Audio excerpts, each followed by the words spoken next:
Hello and welcome back to Lorehammer, 40K podcast where we like to read the stories and the lore, and we also like to make some jokes every now and again. Joining me today, we got two new guests. Joining me first is Jaeger. Welcome to the show.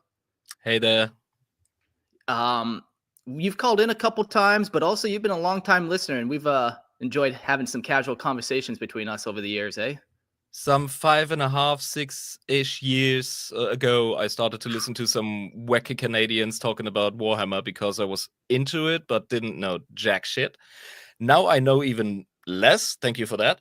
No. Yeah. Brain rotted you for sure. No, but I gotta be grateful because I thought if you guys can do a podcast and reach so many people, maybe I can do it too. And then I grabbed a buddy of mine. We started one in our native German language and are one of the top 3 German 40K podcasts now. So an extended thank you. No, that's sweet, man. I love growing the community. So your podcast is called the Adeptus Inebris? Correct. Adeptus Inebris, the 40K lore podcast with attitude. We might be a bit more laissez-faire even than you guys. No script, but a lot of beer. But we kinda get our point across. No reason making a lot of plugging this too hard here, since it's a German. But if I reach just one person in the German-speaking world that has not heard of us but listens to Lorehammer, well, there we go. Yeah, perfect. Well, I've heard like a lot of people have listened to Lorehammer to try to learn English. So maybe somebody will be like, I need to try to learn some German. So maybe they'll jump over to you that way. I know I listened to a little bit of it. And while my German really only comes to table manners, it was still super funny to listen to you guys. You could tell that the energy was there and just laughter and having a good time. With very serious and dark topics. So I think that's the mixture. Yeah, that's the best way to enjoy dark topics. It's like we use 40K to explore these kind of topics, because if you use real life examples, it gets fucking bleak quick. But it's a great way to kind of explore the darker aspects of humanity and how maybe to avoid them. Definitely. But I mean, let's not talk about me too much. It's 3 of us here, isn't it? Yeah, we also got Jax. Welcome to the show. You've been on a lot of bonus episodes and you call in almost all the time. And I thought, let's give this little punk kid main episode. So welcome, Jax. Hey, how's it going, everybody? Yeah, we're just hyped to talk about Be'lakor. The first damned is today's topic. But before we get into that, just do some housekeeping as I normally do. We got our Discord. It's bumping. We just broke over 3,000 people on there, which is pretty cool, man. Lots of people posting pictures and stuff. We just kind of finished up, probably by the time this episode's out, the gangs versus Arbites, and that was a lot of fun. So I don't know the winner yet, but go check that out. You can find the winner if you want to read the lore there as well. I'm also thinking about reading the lore on an episode and sharing that. But now there's rumors going around of there's whispers in the warp of a tabletop simulator 40K tournament. So go check that out. If you message me, if I get enough people kind of interested in this tabletop simulator 40K idea, we'll definitely start it up and hook it up. Otherwise, it might just be me and Jax playing against each other over and over and over. Good times. Be careful, my custodies hit hard. Yeah. Oh, I heard the Imperial Knight meta is brilliant right now. And you've got an ally in me because I play Imperial Knights myself, so we might give it a whirl. Yeah, we could just go stomp some orcs, stomp some Xenos and our knights. Yeah, it would be fun. Hell yeah. You can also, dear listeners, join the Imperial Tithe and support the show, as I have done for years and years and years. And I never once had the urge to demand my money back. Ad-free version. The ad-free version of the podcast you can have at a minimum of $250 per month. Definitely worth it. And the video version of the podcast with a tithe from $5 upwards. Yeah, and I mean the Discord, the community is not locked to the Patreon, is it? No, but you do get a fancy green tag so you can flaunt on all of the other people that you're better than them. Well, looky, there we got it. All right. So that's another thing you got to keep in mind. Join the Patreon. please support these wonderful people with their great project that is being rebirthed like the phoenix from the ashes. Yes. Yeah. Also, yeah, gotta join the Patreon access for the video version for $5 USD. This also gives you a live chat room during the show, and who knows, you may be able to be a call-in guest at the end of the episode. Shitty joke here or there, like me, and you might be able to show up on one of these. Yeah, this is kind of the flow of events. It's like, first of all, you got to get your name out into the community, build some rapport, join the call-ins, and then eventually, yeah, you yourself might be able to make it on an episode, which I've loved meeting. Like, my whole concept with Lorehammer was always, I need to trap a bunch of people in the room with me to talk 40K. So now I've really kind of mastered that art, and I'm going worldwide with it. So it's been a lot of fun having all these different people on. Come to think of it, this is not the first time you uttered this exact sentence, so I believe you when you say it. Yeah. Yeah, man. Yeah, man.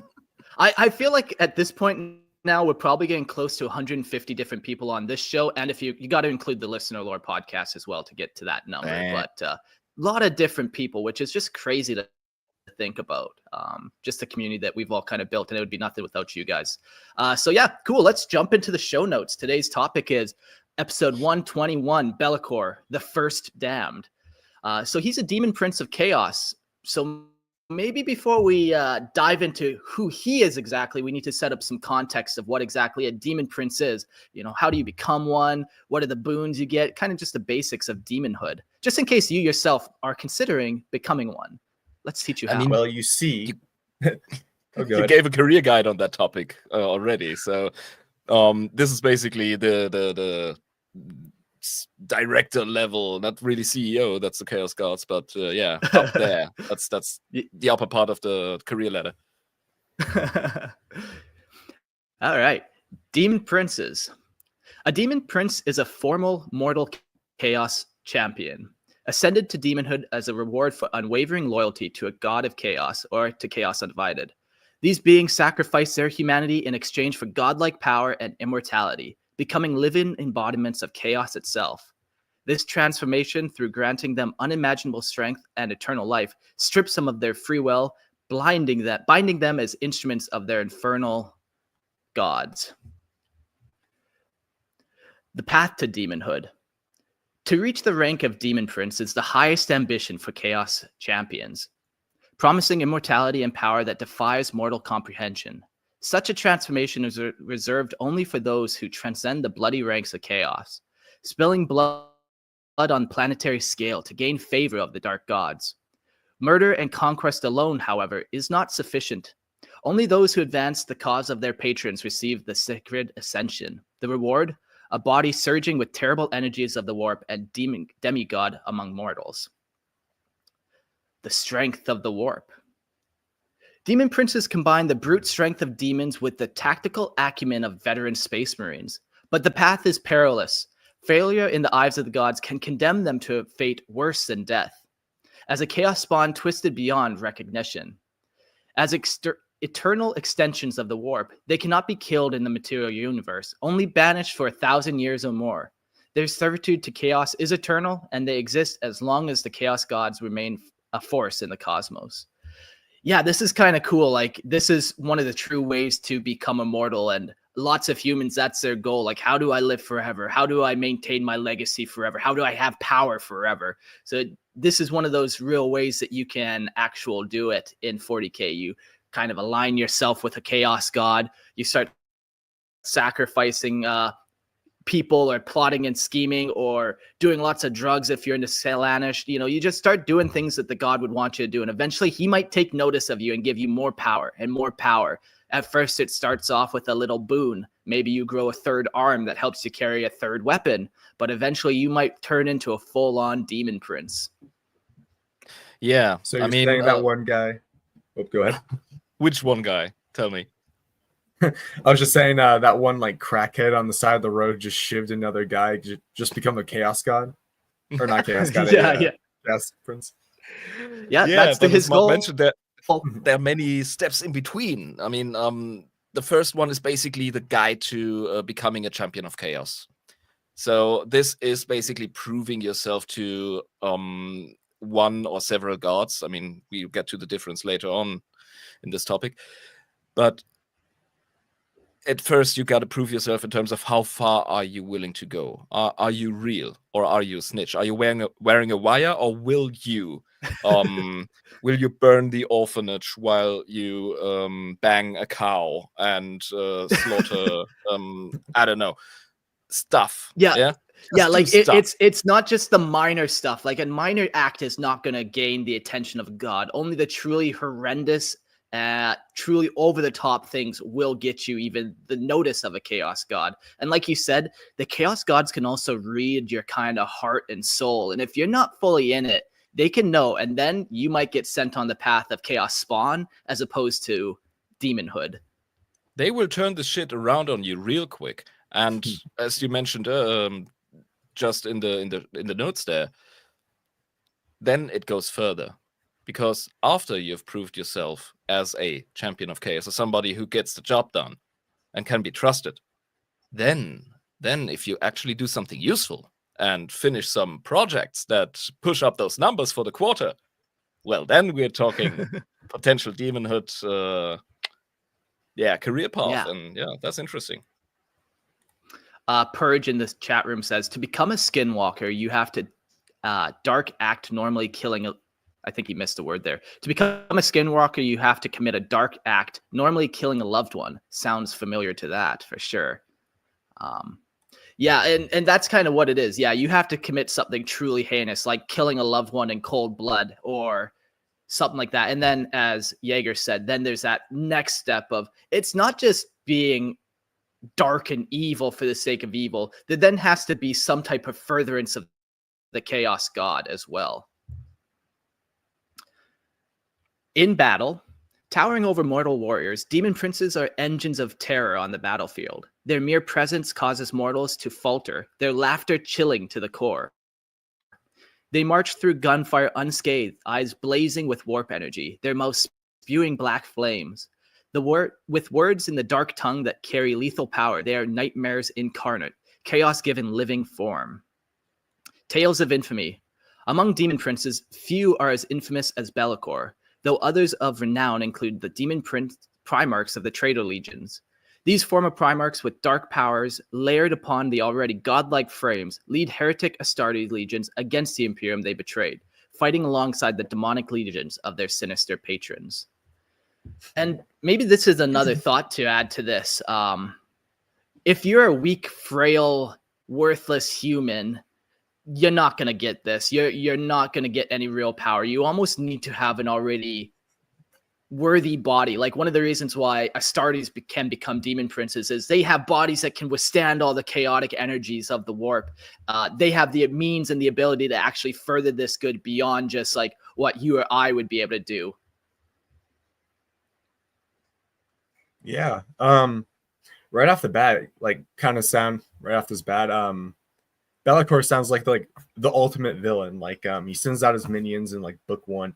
They get defeated, and like at the end of the book, he's like, all according to plan, he or something.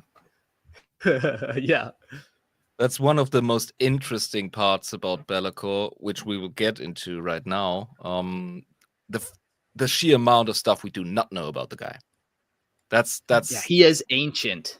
Yeah, that will either make this episode incredibly short or unimaginably long, because it gives you so much potential to speculate and have your tales of the warp about Be'lakor. I mean, come on, the guy. Yeah.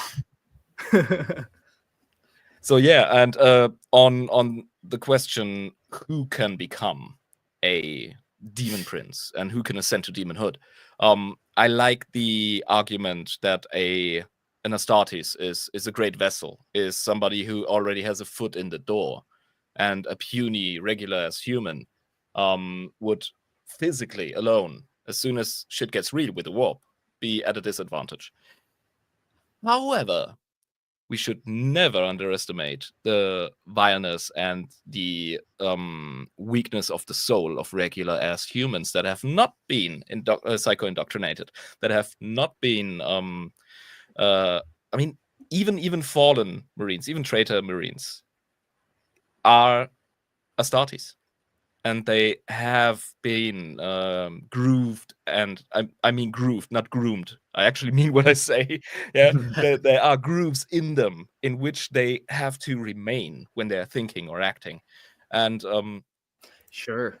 yeah, I mean there is a lot of potential in the weakness of humans is a different one, and weakness is what chaos works with. Yeah, like for example, like all Astartes are going to be first indoctrinated into like the cult of the Emperor, where not every human has that baseline. They might be on a planet that's never even been in contact with the Imperium, so there's not that necessary link or that indoctrination already upon them that they have to either break through or that they're constantly kind of battling against. Like every heretic Astartes like is against the corpse emperor, but not every human even knows who the corpse emperor is. And you know, that could be a boon or not, depending on what you're trying to accomplish for the chaos god. Like maybe the chaos god doesn't really care at this moment about attacking the Imperium. Maybe he's trying to corrupt Xenos planet for once, you know, and then you don't have to try to overcome that Astartes brainwashing. Yeah, that also brings up the point, even Inquisitors, like Astartes, like normally like a Chaos Space Marine or like a normal Astartes, they individually do not have the power to just like blow up a planet. An Inquisitor though, like, oh, this guy talked to me wrong, blam. Yes. There we go. The joys of being an Inquisitor. It can go sideways really quickly if you think about it, because with all that power and the assuredness that you are on the wrong side, I mean, look at the people who decide what is and what is not cool on podcasting platforms, YouTube and Facebook. Those are some people who are usually not that useful in real life, and they get some power, and then your shit gets pulled.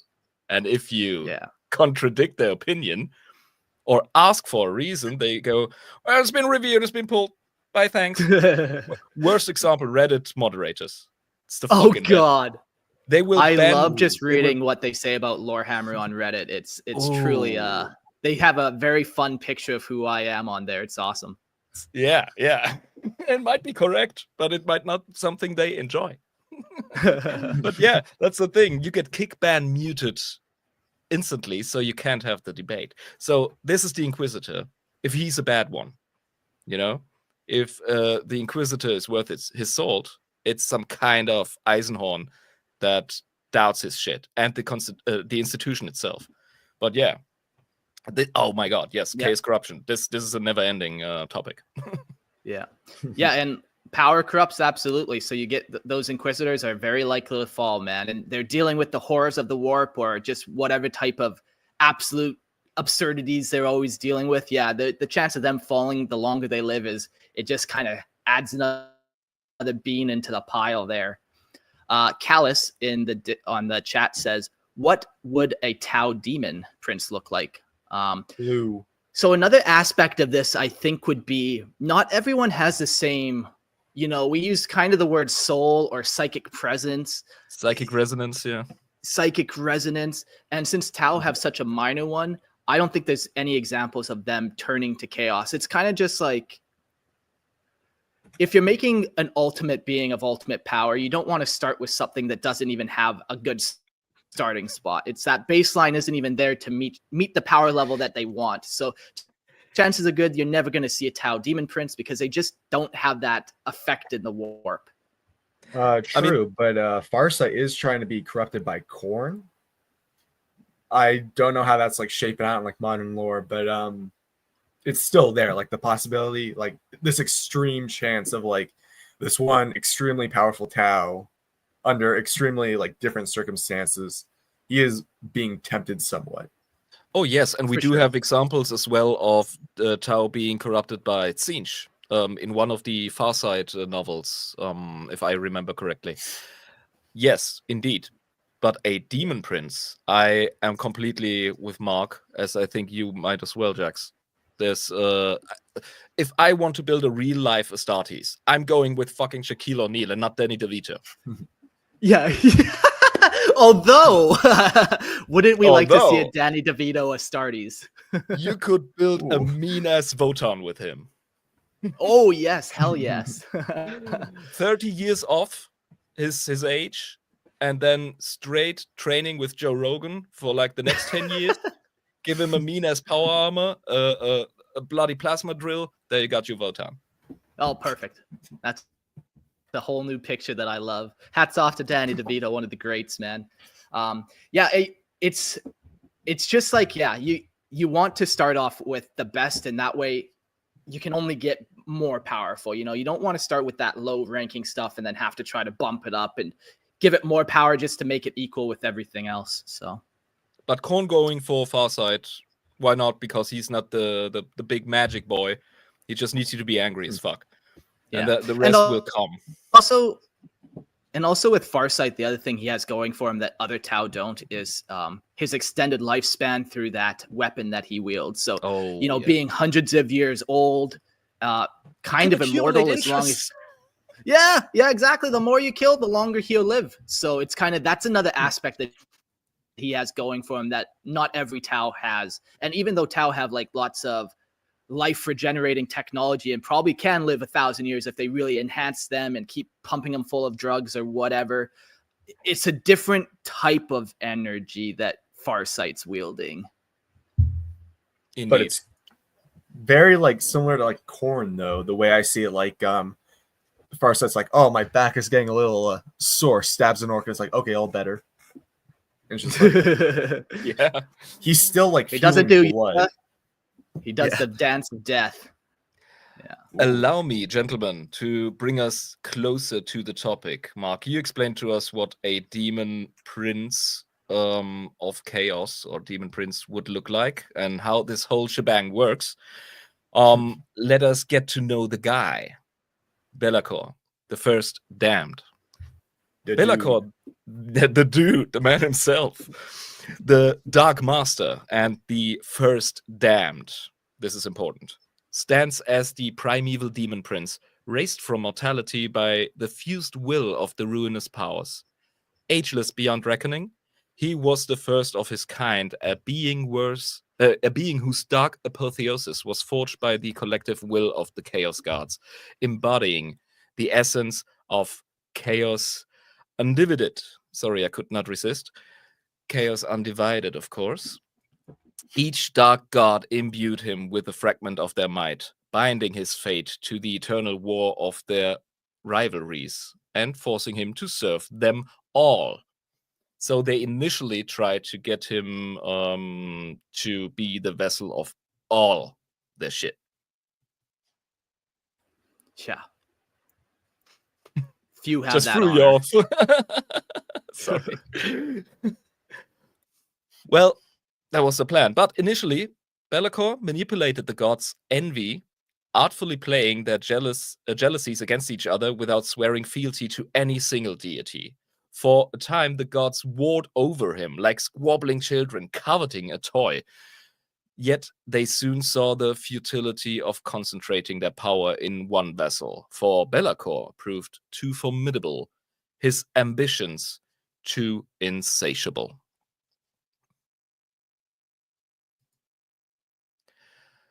Thus, the gods chose others, raising new demon princes, each loyal to one power alone. While Be'lakor remained supreme among demon princes, his strength diminished as their blessings were divided among other champions. Yet even as his dominion faded, Be'lakor lurked in the shrouds of history, casting his shadow over the galaxy, weaving plots that sowed the will of chaos across the stars. Oh, our boy did the work, all right.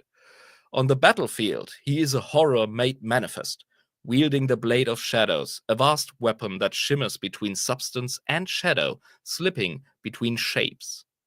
In its flickering edge lies a dread power, piercing through flesh, steel, and ferrocrete alike, with fluid ease.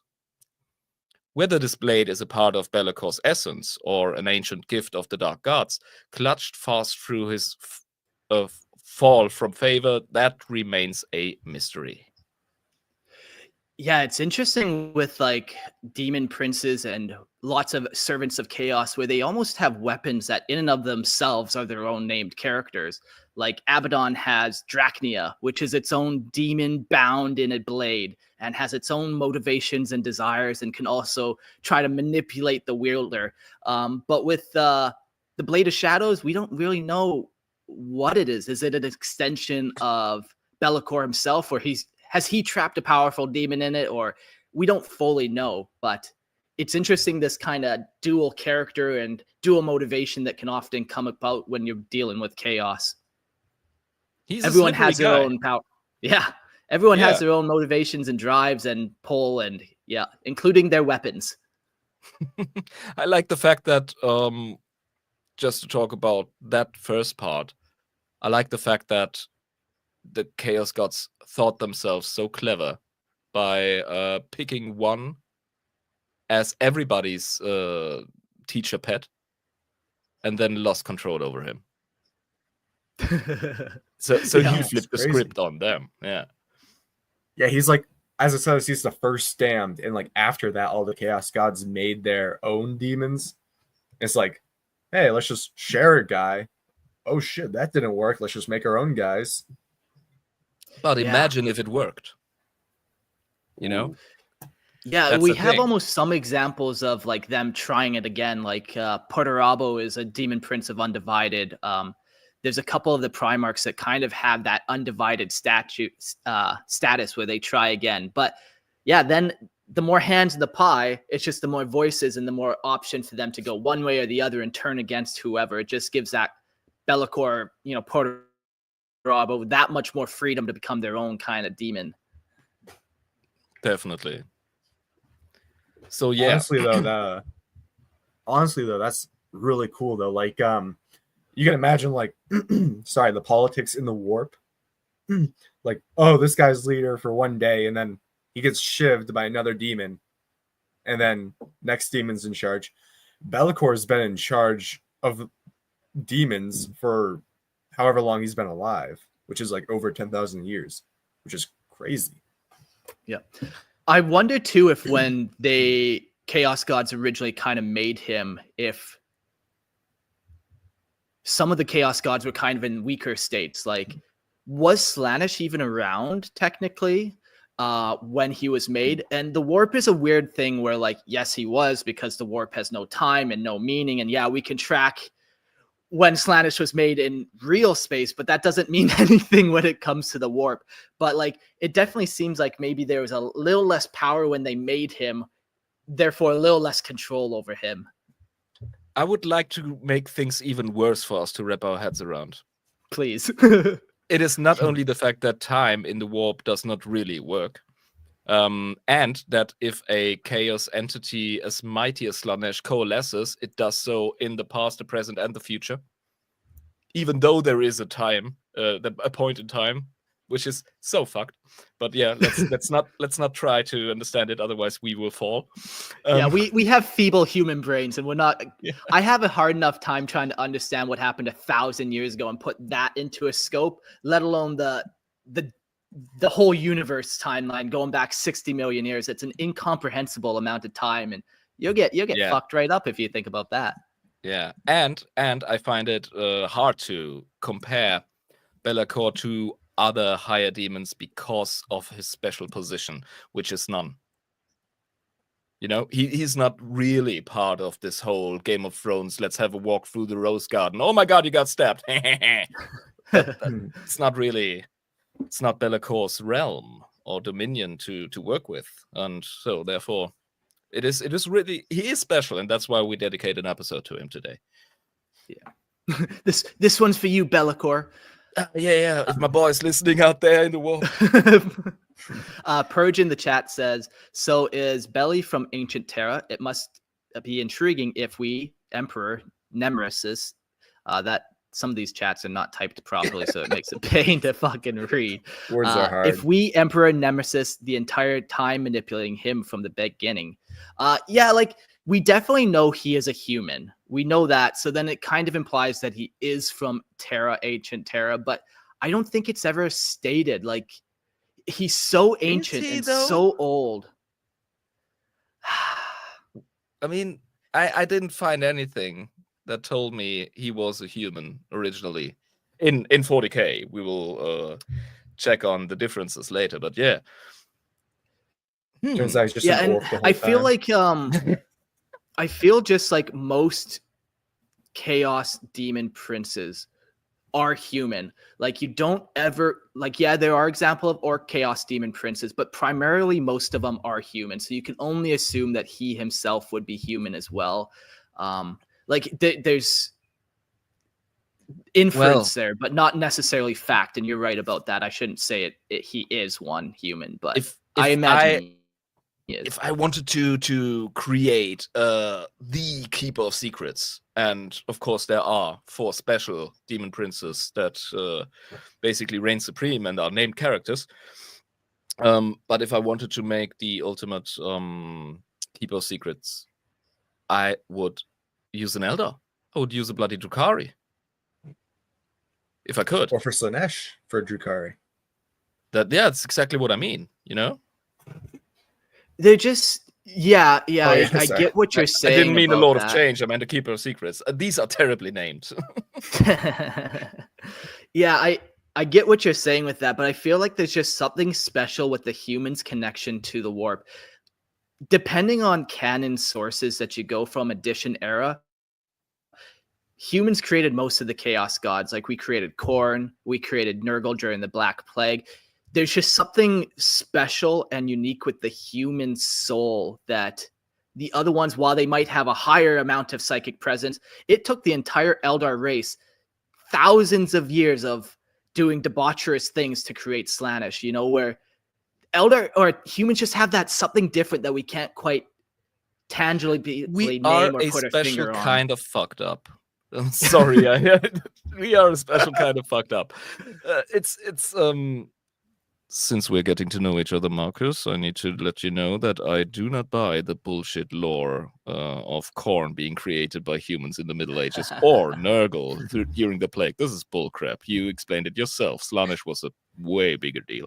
So yeah, I do not believe that the old lore concerning the coalescence, it's my second language, excuse me, works. But humans being a special flavor. All right, I'm going straight with you on that one. Yeah, but I like to believe humans did create the 3 chaos gods. Well, to an extent, right? Because maybe during the War in Heaven, Khorne was created because this was a massive conflict, and then the Necron tier became the Necron, and then Khorne kind of subsided a little bit. He became less powerful. Also, like plague tactics for Nurgle, they subsided when the Necron tier became Necrons because they were no longer flesh, and that's like half of the equation just cut out. But then when humanity rose up and we started doing all our humanity type things, they grew in power again. Just humaning. Just humans doing human things. Well, yeah, when dealing with the warp, we're never going to find a solid answer, I think, is going to be the thing. And I think that's the best part about the warp. You see, the warp is an ocean. All right. Yeah. We stole that one from you, Mark, by the way. The bloody ocean metaphor. Not the gap, plagiarism. But the actual metaphor. It works so bloody well. Especially Warhammer Legal's coming after you. All right, come at me, bro. I'm in Switzerland. I will throw money at the problem until it goes away. Yeah, you just wave your Patreon tag at Warhammer Legal, and they're like, "Oh, hello, homeboy, you're good." Special access to the IP, I reckon. So yeah, Be'lakor, gentlemen. Be'lakor's movements. Let's talk about how he's moving. All right. His movements are smoke and nightmare made flesh. A phantom presence that unhinges the minds of mortals and crushes their resolve under waves of paralyzing dread. He revels in manipulation, pulling others to ruin from the shadows, never revealing his true form until the moment of utter despair, when he rends his foes asunder with the blade of shadows and claws of psychic malice, and tear through the minds of his prey. The mightiest of all demon princes, Be'lakor, has lorded over countless empires, reveling in his unholy cunning and ruthless cruelty, annihilating all that he touches. He craves the Chaos God's favor like a poison in his soul, his malice rivaled only by his envy for those who bask in the dark grace he has lost. Merciless, capricious, and eternally consumed by jealousy, Be'lakor's only constancy is the hatred with which he destroys and his unyielding ambition to reclaim the god's favor once more. Oh, Yeah, there is a and great quote. I'm gonna put that right at the end. He is not many, he is one. He is the first, a creature as old as creation itself. He has moved unseen between the stars for millennia, twisting the fates of many races and feeding upon their misery. But I have found him. I have learned his name.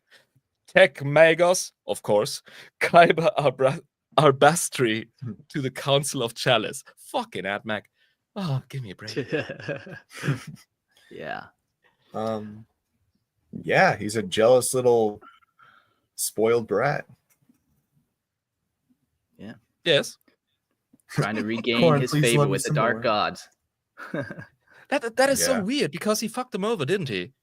He Mhm. basically said, "Yeah, I'm gonna be a boy. Yeah, don't you start quabbling over me. There's enough Be'lakor for all of you." And then he basically buggered off without committing to any of the 4 suitors. Isn't that right? Yeah, and maybe it's like we'll probably learn a little bit more, but maybe he realized like, okay, so he was created. He kind of swore off the chaos gods, but then maybe he realized he reached a peak or a cap of his power level, and he's now like at this point where he's like, well, the only way to get more power is maybe to regain the favors of the god to get another power boost, like because on his own he's almost reached his full potential now, and it's almost unlimited potential, but there's still this next level that he can't quite reach without the power of the gods behind him. Mm-hmm. I love to think of it as the show like Bachelorette or Bachelor. He goes on a little date with each of them. He gets to know them personally, and at the very end, he picks and chooses. But instead of that, he just ditches. I mean, he is the Dark Bachelor. That should be one of his names. The dark Just got like a Bachelor. little rose. For Oh, realsies. This episode on Chaos Bachelorette. Yeah, the Dark Corn Bachelor. wines Keep and it low. dines Be'lakor. Will he be swayed?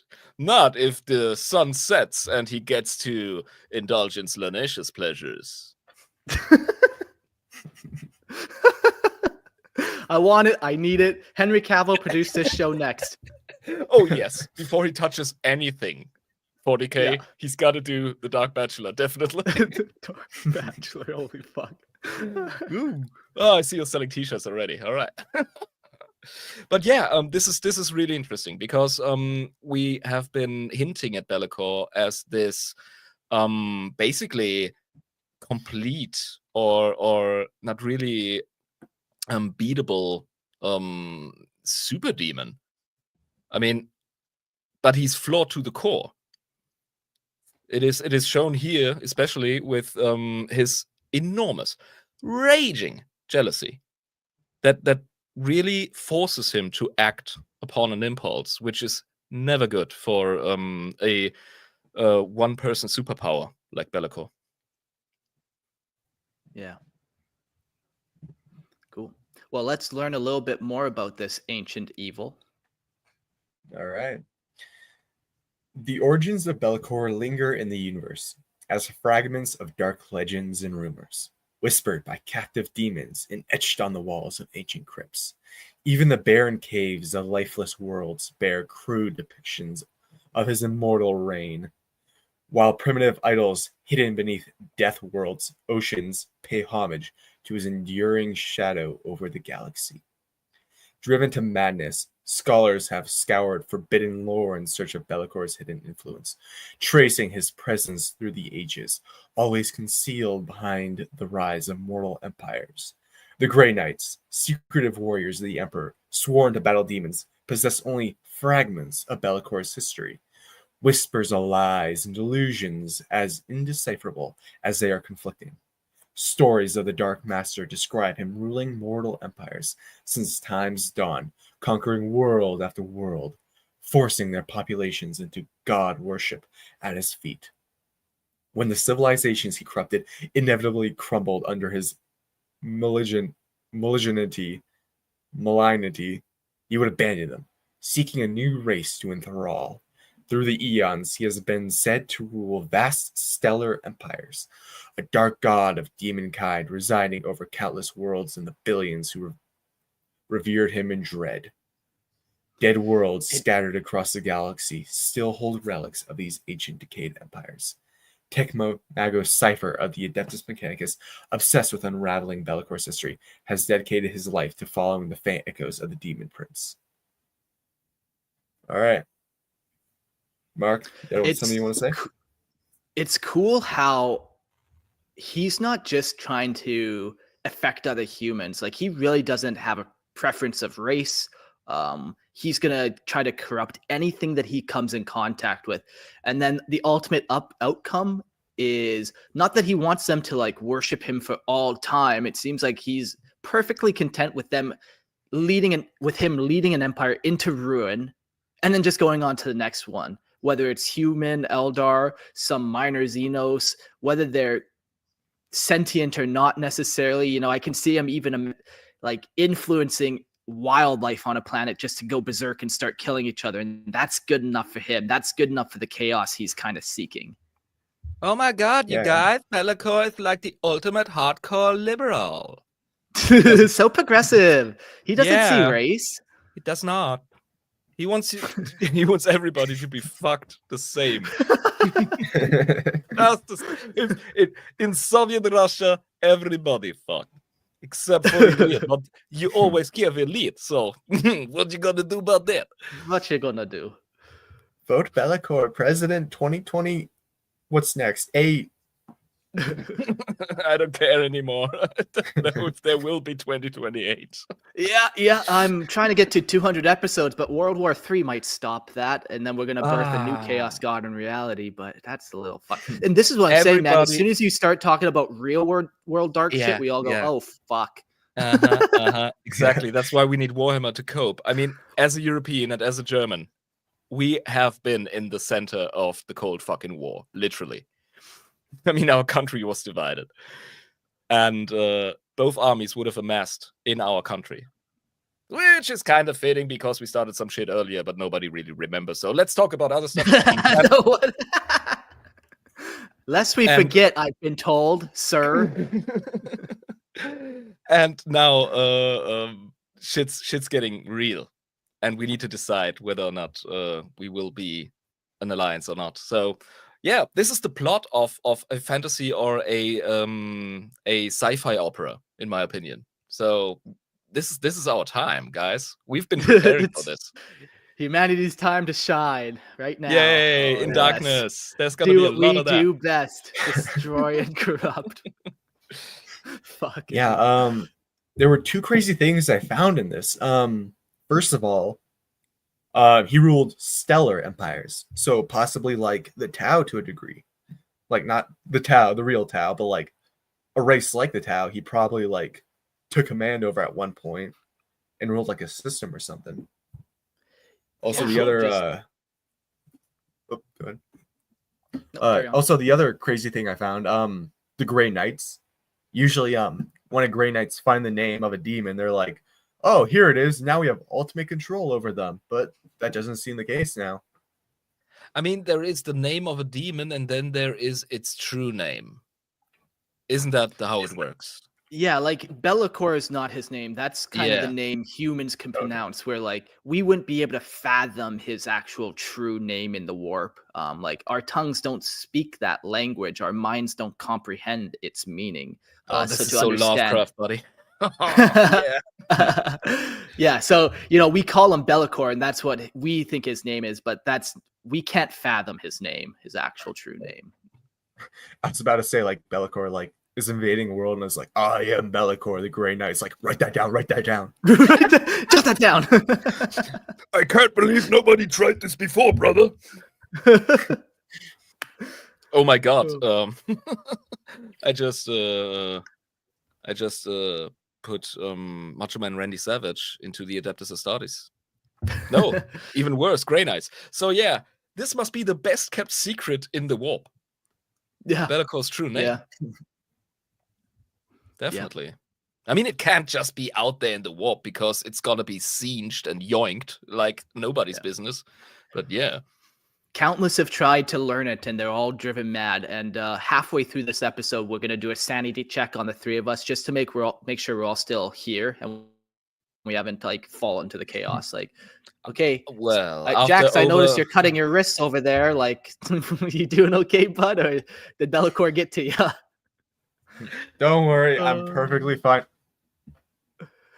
I'm fine. I'm perfectly fine. I have about 30 bladed weapons, historical weapons in this room with me. So if I fall, you're gonna see it, brother. Yo, yeah, as a quick like derailment, I remember years ago when you first reached out to me, it was like, yeah, you're just showing me all your I would call it SCA, like all your armor and all the stuff. Oh, please do not call it SCA. And I apologize. I don't know well enough. What would you call it? But yeah, you were showing me all your shit, and it was so fucking cool, man. It's called HEMA, European historical European martial arts. There we go. Yeah. Mm-hmm. Okay. I truly meant no offense. Don't come after me with your gear. No. I wasn't saying it because of my ego, but to appease all my friends of our great European sword fighting scene, because it's been growing since. Yeah, it's been growing since 30 years, and it's not only HEMA, it's also reenactment, combat fighting, and we've got like battles of 600 fucking Vikings that go full contact on each other in Poland, in Berlin. I had the honor several times to command 30 of my guys in that. So I understand when somebody likes corn, you know. I get it. I like the sound. I like the smell of fear. I like to yell out my rage and bonk some bitch on the head. I mean, that's just, yeah. Oh, and orcs. Orcs are very relatable too, since I have that hobby. Quick Inquisition check. What do you scream when going to battle? What, me? Oh, guys, let's have some fun, shall we? Except in German. Okay, actually, take him out, boys. Not in German. We're still in Poland. That doesn't fare well. Okay. Polska. You just go, ja pierdolę, kurwa, woo woo woo. Anyway, yeah. Relentless. Relentless. Techmagos Cypher. He scours the galaxy, uncovering relics of the Dark Age of technology. Winged statues carved from the fossilized bones of psychers. Brittle scrolls of flayed skin bearing images of thousands kneeling to a dark winged figure, and fragments of Stygian horns preserved in sacred containers. Yet Cyper, oblivious to Be'lakor's nature, has come to believe that these relics are remnants of one ancient alien overlord, a being who has worn countless faces across the aeons, a god that corrupts and destroys civilizations. Unseen, Be'lakor guides Cyper's journey, sowing clues along his path, subtly directing him to the ruins of realms the Dark Master once ruled. Cyper relentlessly searches, uncovers forgotten star systems and desolate worlds, all remnants of Be'lakor's conquest. Unwittingly, Cyper gathers the Demon Prince's lost relics and piece by piece restores to Be'lakor his scattered power, erasing every trace of his presence as he unearths the terrible history that was meant to be forgotten. And we got a quote here, Hark well as I tell you the name of Be'lakor, first damned. May his forgotten true name be forever cursed in his arrogance. He drew the gaze of all the chaos gods to this world, bringing damnation upon us all. Frederick Woridi, chronicler of the end times. This is the fun part about Be'lakor, where it's like he's manipulating everyone. There's potential he might be an alien, but also is that just a lie that he's telling this guy to gather more stuff? Like, you just can't trust him, and every truth is not even a truth. It's a falsehood that leads to more power for Be'lakor. He's not going to reveal anything that takes away his power, but just reveal things that will manipulate you into giving him more stuff, more power. Oh shit! He I like to is think, the ultimate god of the internet right now. He will tell you like 20% of the story with the video, with the photos of what's happening, but giving you the complete wrong context, or not even lying to you, but giving you exactly the amount of the right context that he needs you to see or to know in order to sell your soul and be absolutely in his sell yourself to this cause that you feel needs to be furthered. Fucking hell, he's the social media god. He's the Yeah, that's a ultimate great troll. way to say it, where it's just like we all probably could whip out our phone right now and go onto the exact same spot, and we're all going to get different information. We're at that age now where like everything is showing up differently for everyone. I've seen one crazy one where men and women, when they scroll through like Facebook comments, different shit pulls up for a man or a woman, because everything is just trying to manipulate and control you into one type of worldview or another. In the and comments. that doesn't. Yeah.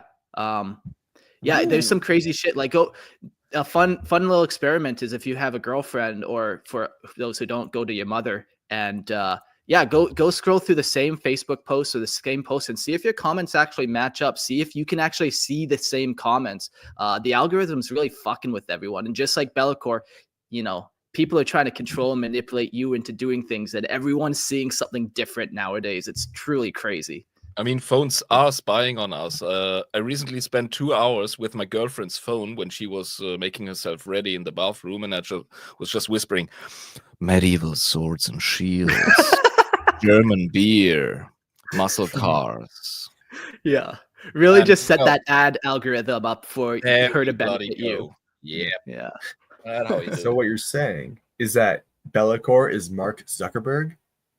That makes so much sense now. Or as Purge says in the chat, Be'lakor is the CIA. He's the whole CIA. He also what the asked. CIA want to be, really. Purge also asked, would the Chaos Gods know his name? I would imagine they do. I would imagine so. But it's also one of those things, maybe it has been lost to time.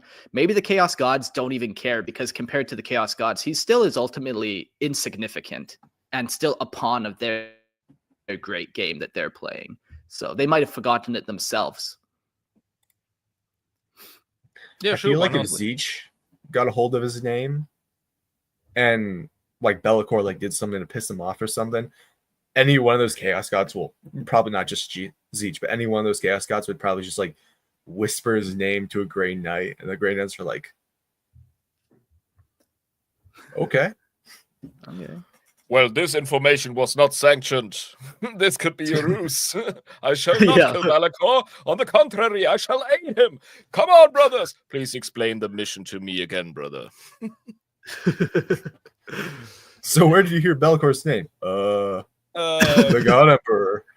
It came to me. I heard a voice. Yes, do go on. Oh, brother, how you fallen. Anyways, Herald of the End Times.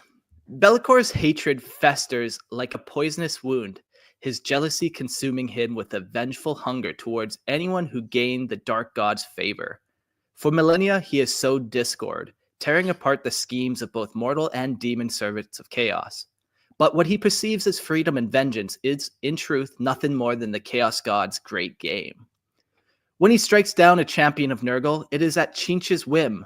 When he lays a warrior of Khorne low, he serves Slanish's design.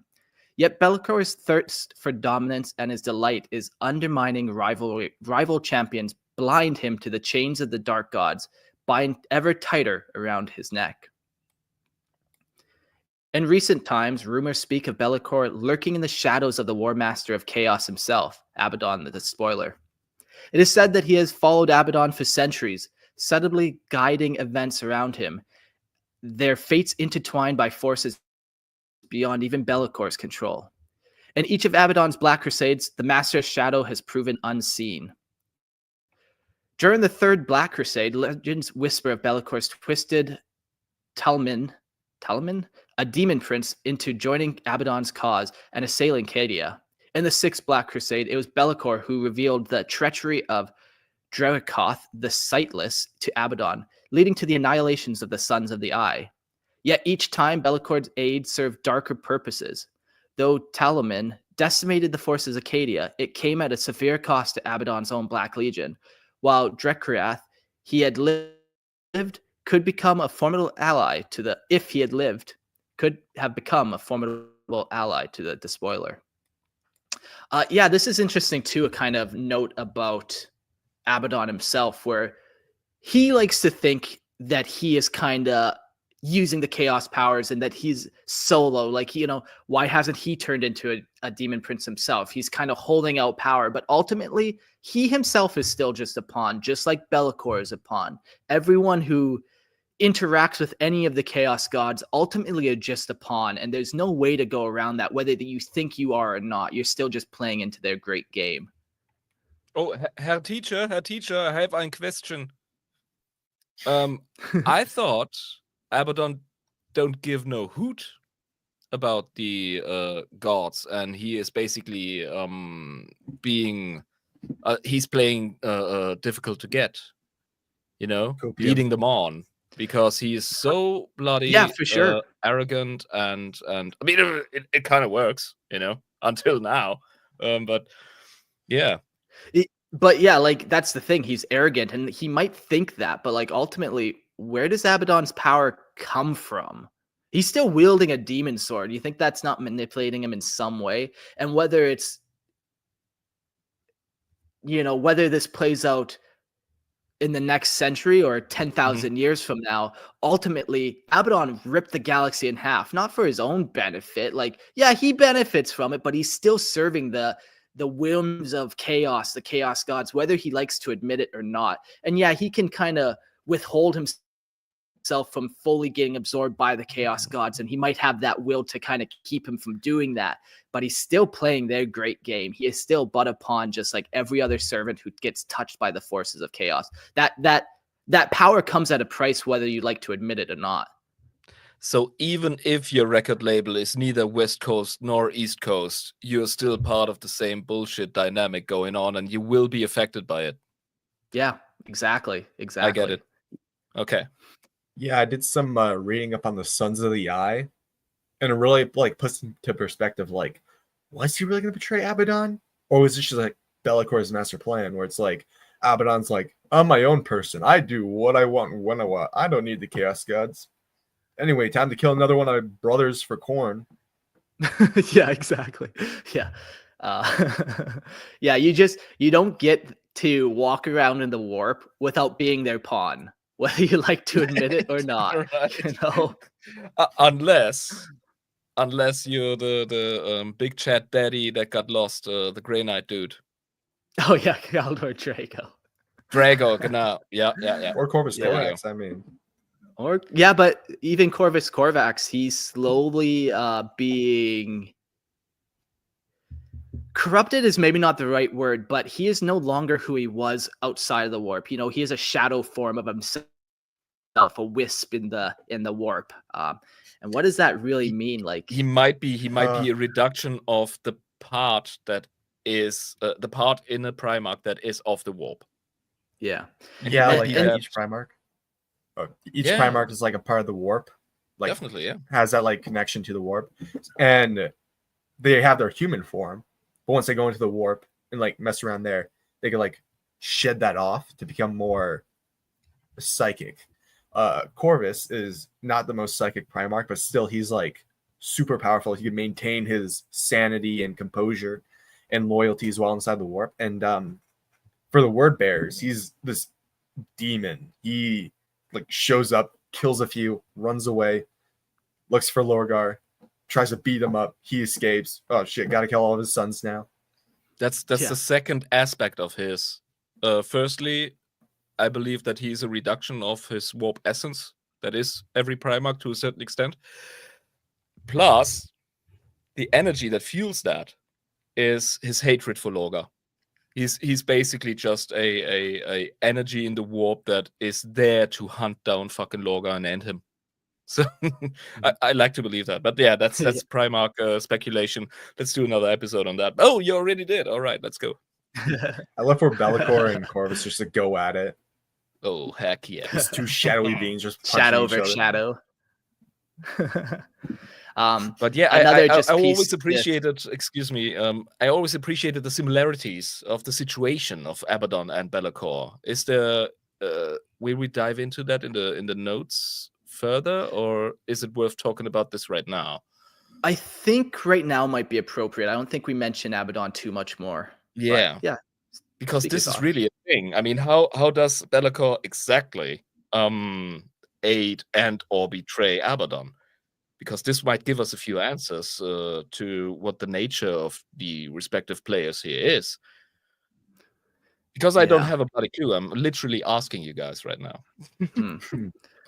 All I know is Khorne doesn't care from where the blood flows. You know, whether you're a human on a planet and you kill, like, I just think these guys, they can plot and scheme against each other all they want, or like Purge says he thinks Be'lakor created the Horus Heresy to help the Emperor become a Chaos God so he can manipulate his own ambitions and like slight the Chaos Gods. But once again, like, these gods, they don't care. You know, when you die, you feed Nurgle. Your death and decay, that is how Nurgle is born. It's inescapable, regardless of your ambitions and your desires or who you think you're fucking over. Oh, you're playing all these plots and schemes. Now you're feeding Chinch. Good job. Good job, everyone. I don't know Okay, if that now, really now I answered get it, but- now I get why Eric and you used to yell at each other so much. That's not what I asked, Marcus. Sorry, fuck. Maybe I don't have a good answer for you. Yeah. The thing is, Be'lakor, you that was clever of you. You basically diverted towards the Chaos Gods directly when I was asking about Be'lakor and Abaddon. You know, because these are still individuals that make decisions. They are not just embodiments of 4 different chaos energies. Or Jax, what do you think about that? Yeah, I was about to say, it's not like, yeah, they're, as you said, it's not like they're embodiments. They have ideologies, they have ideals. So in a way, like, Be'lakor could like betray Abaddon by like holding back like demons, but then again, like, the Khorne demons are just gonna run into the fray anyway. No side can truly like betray each other, to be real with you. Like, Abaddon needs Be'lakor. He needs that like chaos undivided on his side just to like maintain this like, yeah, I'm not swearing myself to any god. I'm my own man. And Be'lakor needs Abaddon to be like, yeah, this guy has Astartes. He's pretty chill. He's pretty chill. There we go. So did Jax do a better job? Do you and Jackson to do a podcast so you don't have to yell at me? Oh my god. Please do not shun me. As I did shun you. No, this is a great triangle, guys. I think I got all the information I need. Yeah, thanks. To start your own cult. Perfect. Excellent. We'll jump back to the notes unless you have any further thoughts on that. Oh yeah, no issue at all. Behind the veils of deception, Be'lakor's allegiance remains unknowable, his every move wrapped in secret and lies. Whether he truly serves the Chaos Gods or seeks to thwart them is remaining a mystery, and yet his manipulations have undeniably paved the path towards Abaddon's ascension. As the end times approach, Be'lakor stands once again in Abaddon's shadow. When the Despoiler launches his 13th Black Crusade against the Imperium, the Demon Prince is there, integrating himself with the War Master, making himself indispensable, a supposed herald of the ruinous powers. But it is the jealousy and hatred that truly drive him, and one can only guess how Be'lakor will turn up his treachery upon Abaddon to seize the power and glory for himself. Only Be'lakor knows when and how his ultimate betrayal will strike. There we go. Interesting. There we go. Jealousy. That's the thing. Jealousy. Yeah. Abaddon is basically the upstart, you know. And Sure. Be'lakor is the OG. He is the first. That we didn't really focus on that yet, because Abaddon is the first to ascend. The first Be'lakor? mortal to ascend. Oh. Be'lakor, I'm sorry. Yeah.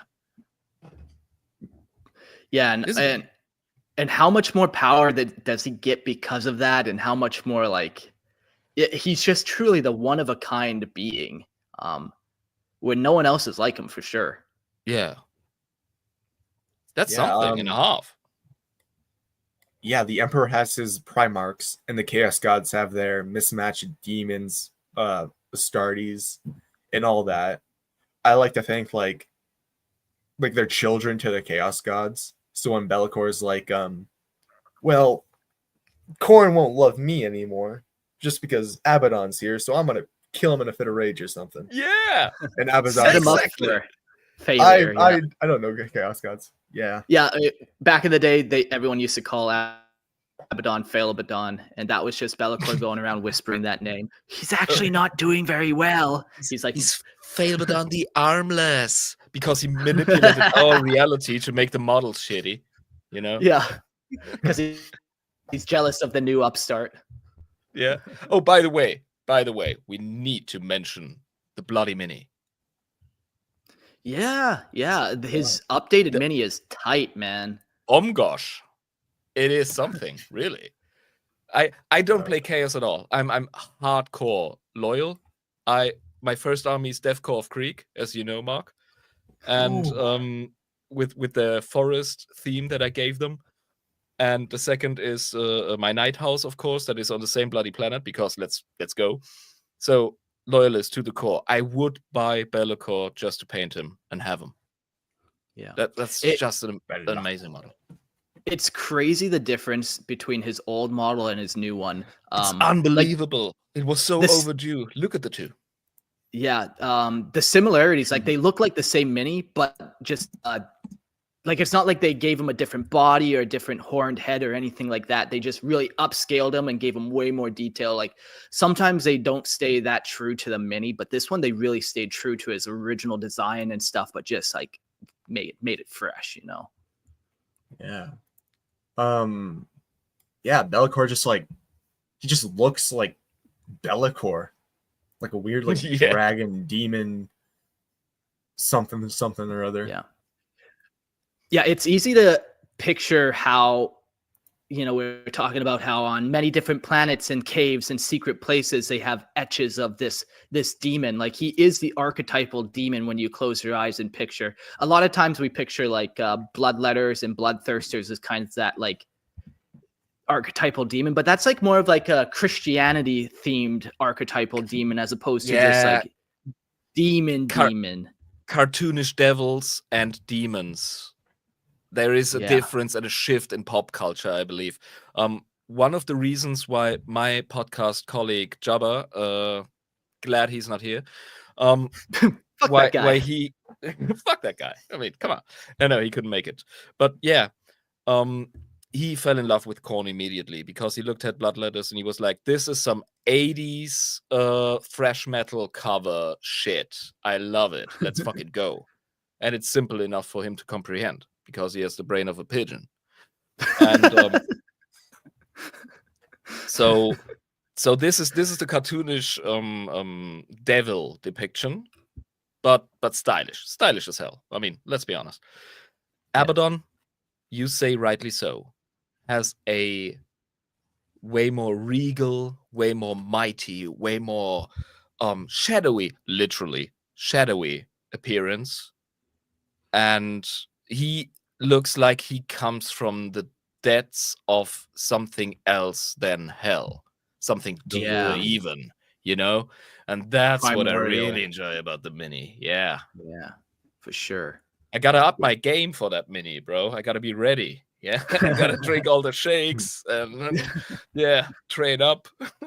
I gotta finish a whole fucking Tyranid army. Just and to they be ready for that.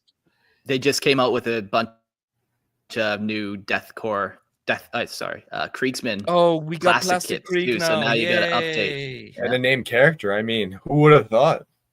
Fucking cool. I haven't seen any of Love that that one. shit yet, so I just have been hearing the I rumblings had a of it. peek. But yeah, I love the guns. I love the vehicles. The new Malcadors and Valdors are amazing.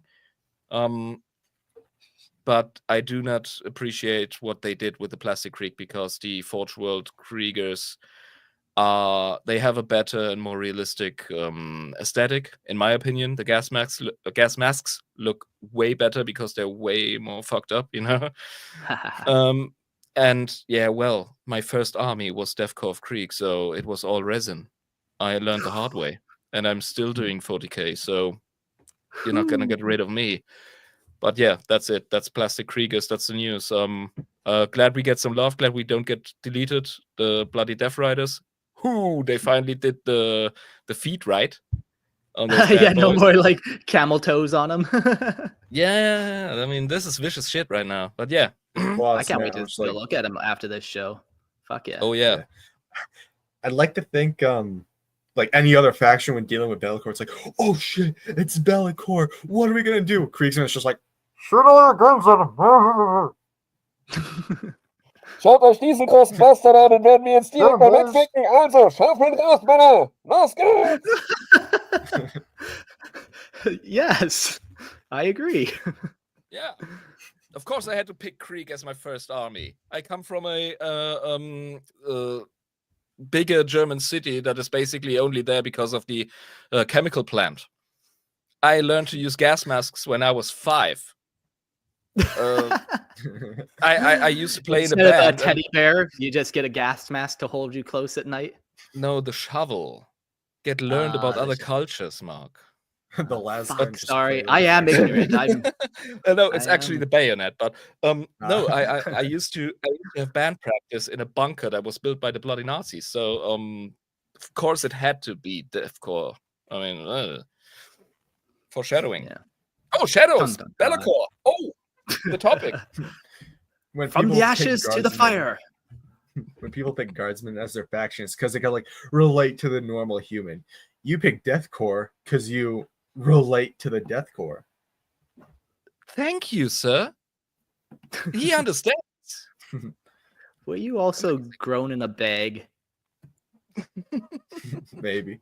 Well, on a darker note, I am a half orphan, and my dad raised me. So, how much more Creek does it That's get? yep. Yeah. That's Background. that's not nice, but I'm not happy for you about that situation. But it seems to work out Yeah, good for you. Yeah, there we go. No, never ask a German how he does. How are you doing? How do you do? We don't do that because you get an answer. You know, we invented autism. Just saying. Oh, that's crazy. And hamburgers. I mean, Mhm.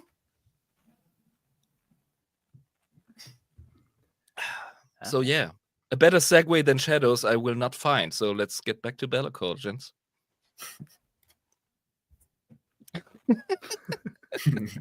You're up next. From the ashes to the fire. Oh, am I? Okay. Yes, sir. Yeah, I tried to force it and then I fucked it. Okay. Yeah. That's the just need people Lorehammer to way, know. though. okay. Yeah. I'll give you this compliment. Even though English, I think, is like your third language, fourth language, or whatever the fuck, you read Yeah. it better than I do. So hats off to you, sir. I'll take it as a compliment. But it's like a Yeah. low bar. Like it's like not really like it's a low bar. No, I gotta say, I don't really mean to be condescending or anything, but compared to the first episodes of Lorehammer, damn, you're reading, bro. I mean, you Man, you I- you I made was- it right. Yeah, I went to a private school where I literally never had to read out loud ever. I just did all the work at my own pace just by Yeah, reading in my yeah, head. So yeah, like yeah, to yeah. read out loud, it's a skill. It's a fucking skill. Because But I think reading I'm is getting it. unnatural. It doesn't come natural to us humans. We tell stories. We are Interesting. auditive and verbal people, beings. We don't read. That's just something we invented. Yeah, and But like yeah. most humans throughout history, they didn't know how to read. That's a very No. common type thing. But No. you know, I should be able to read a little better than I do. You read so well. Thank you for the compliment, and I gave it right back. So yeah, from the ashes to the bloody You read fire. much gooder now. Yeah, way gooder than before 4. Be'lakor, like a resentful firstborn, denied his birthright. Awesome. Seethes with jealousy towards those who win the favor of the dark gods. For millennia, he has relished in sabotaging the schemes of both mortal and demonic followers of chaos. Yet, what Be'lakor sees as acts of rebellion and vengeance are, in truth, mere moves in the general great game of the chaos gods. When he strikes down a champion of Nurgle, he unwittingly furthers Tzeentch's designs. When he topples a blood-crazed servant of Khorne, he aids Slaanesh's aims. Though Be'lakor hungers for power and delights in besting his rivals, he remains oblivious to the unbreakable bonds the dark gods weave around him. In recent times, it is whispered that Be'lakor has cast his gaze upon a new favorite of chaos, Abaddon the Despoiler, War Master of the Dark Gods. Supposedly, Be'lakor has shadowed Abaddon for centuries, subtly shaping events around him, sensing on him some deeper level that their fates are intertwined. Throughout each of Abaddon's Black Crusades, Be'lakor has been a spectral presence influencing the tides of war from the shadows. What do we think of that, gents? Okay, here's a hot take that I kind of just thought of. So we're talking about the warp being timeless. What if, and this is just crazy, what if Abaddon is Be'lakor? And he's just leading himself into becoming this favored champion of all the chaos gods. And like, since time fuckery is weird when we're dealing with the warp, it doesn't matter when Abaddon actually becomes Be'lakor, because once he becomes Be'lakor, Be'lakor instantly boom, goes across all of time. But then he has to lead himself into becoming Be'lakor. Dun dun dun. That's crazy. Ooh. Crazy indeed, and so easy to debunk. Oh, sorry. I mean, the orcs did it. Well, if you sprinkle a bit of war orc dust on it, it's like fairy dust in 40k, you know, might work. I mentioned earlier that it doesn't really matter when a chaos entity coalesces. It will then have happened, is happening, and will happen. However, we know that Be'lakor is the first to ascend to demonhood. And this implies a timeline.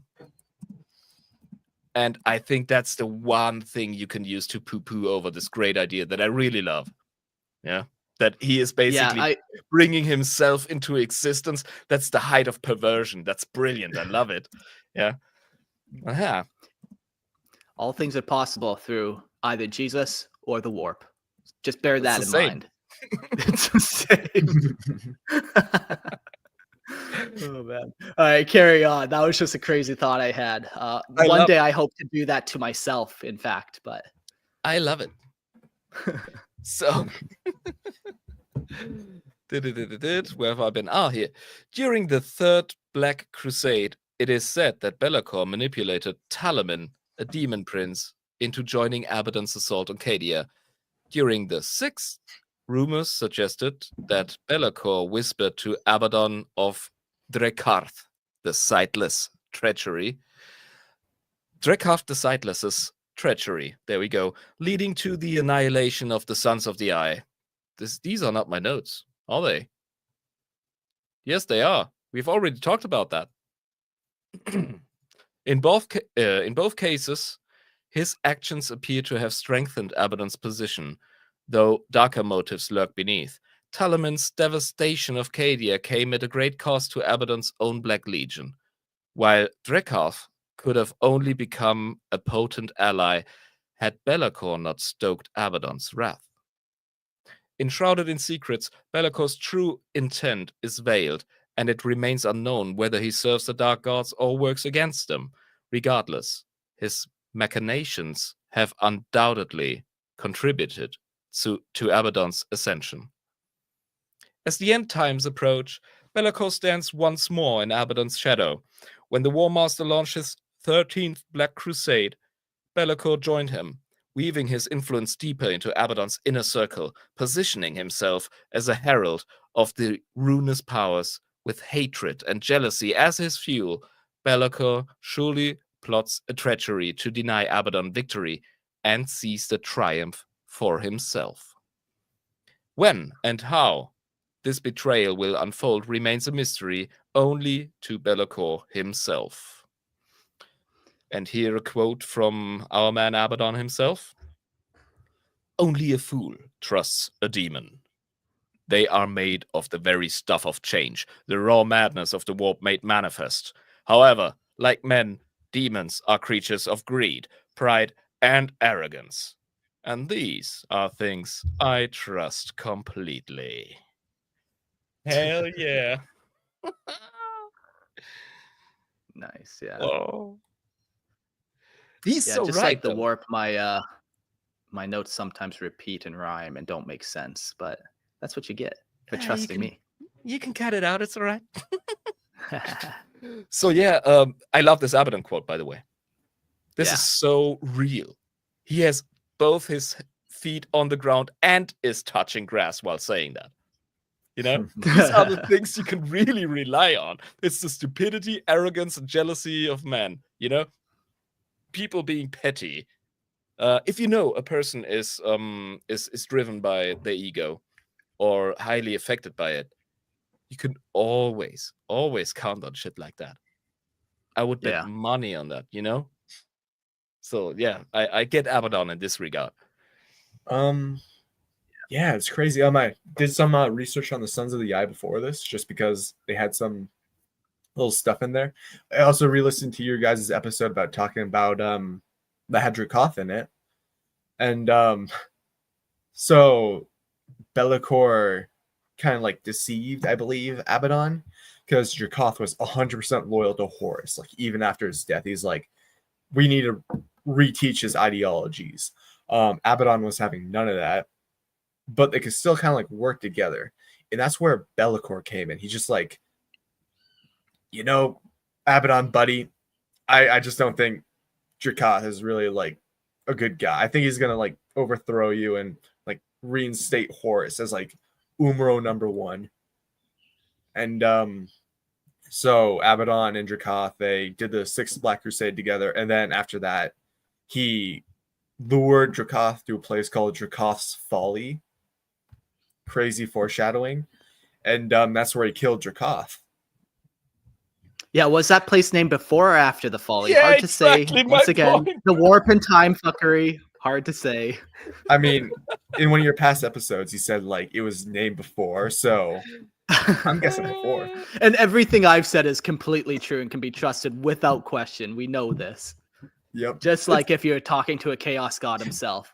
It's like the 6th Army of the Wehrmacht being in Stalingrad and realizing, hey, why does everybody rhyme Stalingrad with Massengrab, which is mass grave? I don't get it. Well, that came after you got all shot and frozen to death. Fools. Its original name was Peaceful Place, later renamed Dracoth's Folly. It's just like beforehand, it's like the meeting area, like Abaddon and the boys are just like signing like, or just like making a sign that says Dracoth's Folly. They're just like doing a gazebo and they just like put a sign that says this is Dracoth's Folly or something. Cool.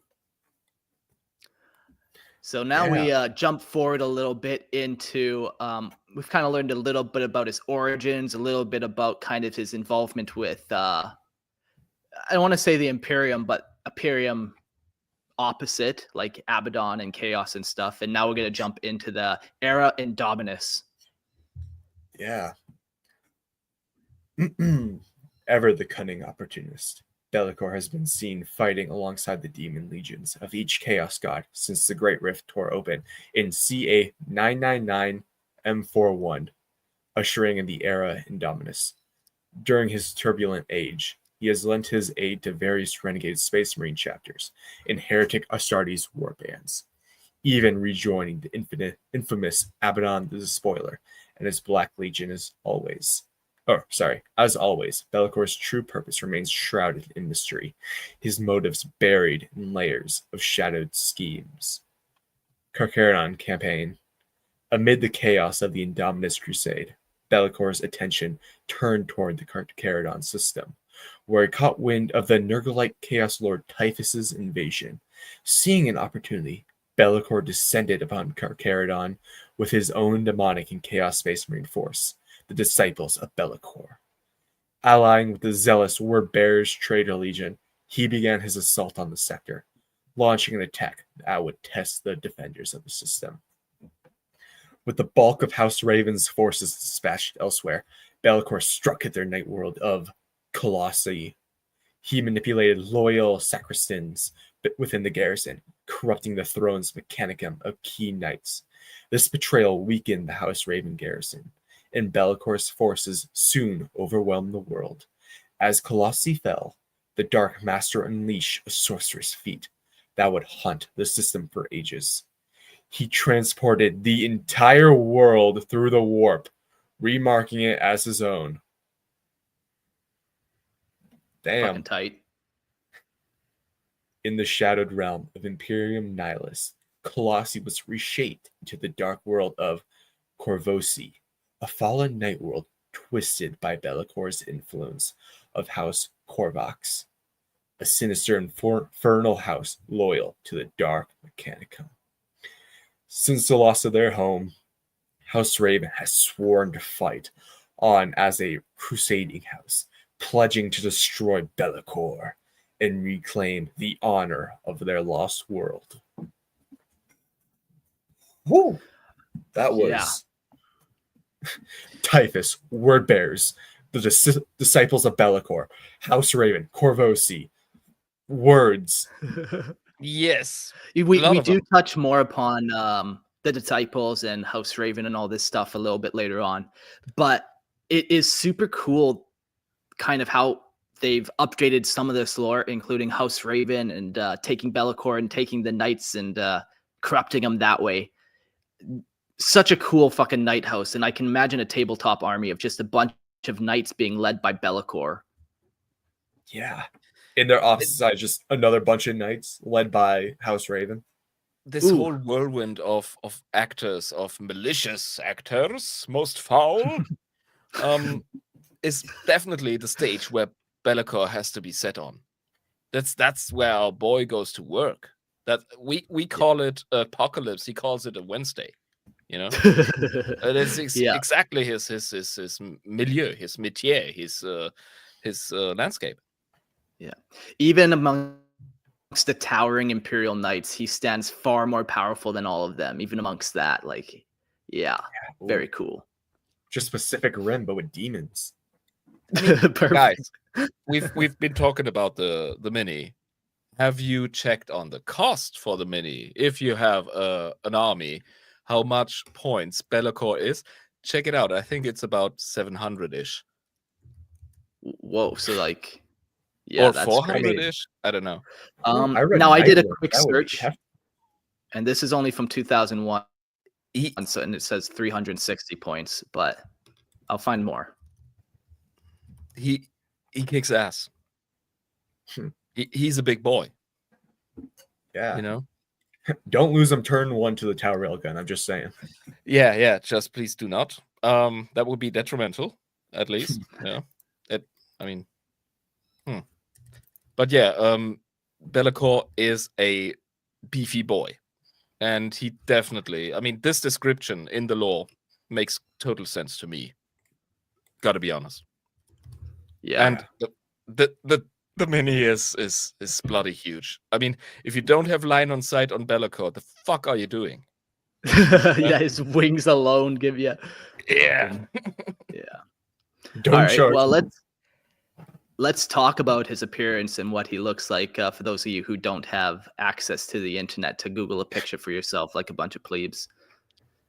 Be'lakor, the first demon prince, is an embodiment of terror and otherworldly might. His form is a twisted amalgamation of shadow and raw power, a creature whose very presence distorts reality itself. His skin, where it can be seen, is a deep, inky black, as though the darkness of the warp itself clings to him. His body is unnaturally elongated, his frame a grotesque parody of the mortal form he once possessed. Muscles ripple beneath the surface like coiled serpents, yet they are more akin to the spiny, unnatural sinew of a demon than the flesh of any man. His arms are long and jagged, ending in clawed hands that could rend the very fabric of existence with a single swipe. His wings are the most striking feature of this cursed form, vast membranous structures of blackened, tattered flesh, stretching out like the wings of a fallen angel or a dark, unfurling petals of a corrupt flower. These wings, far larger than any mortal's imagination could fathom, are adorned with veins of pulsating dark energy, and they seem to shimmer with an otherworldly, sickly glow, as though they were forged in the deepest recesses of the immaterium itself. They carry the weight of millennia, their sheer size making him seem both immense and otherworldly, hovering above his enemies with terrifying grace. His face, when visible, beneath the twisted shadows that perpetually swirl around him, is a mask of sheer malevolence. His features are gaunt, almost skeletal, with a deep, jagged mouth filled with fangs that seem far too large for his skull. His eyes glow with infernal fiery light, burn with an unrelenting hatred and ambition. They are the eyes of a being who has long since shed any semblance of humanity, consumed by the dark power and ancient grudges. His face is often shrouded by a cowl of shadow and an aura of mist, leaving only glimpses of his bestial nature within.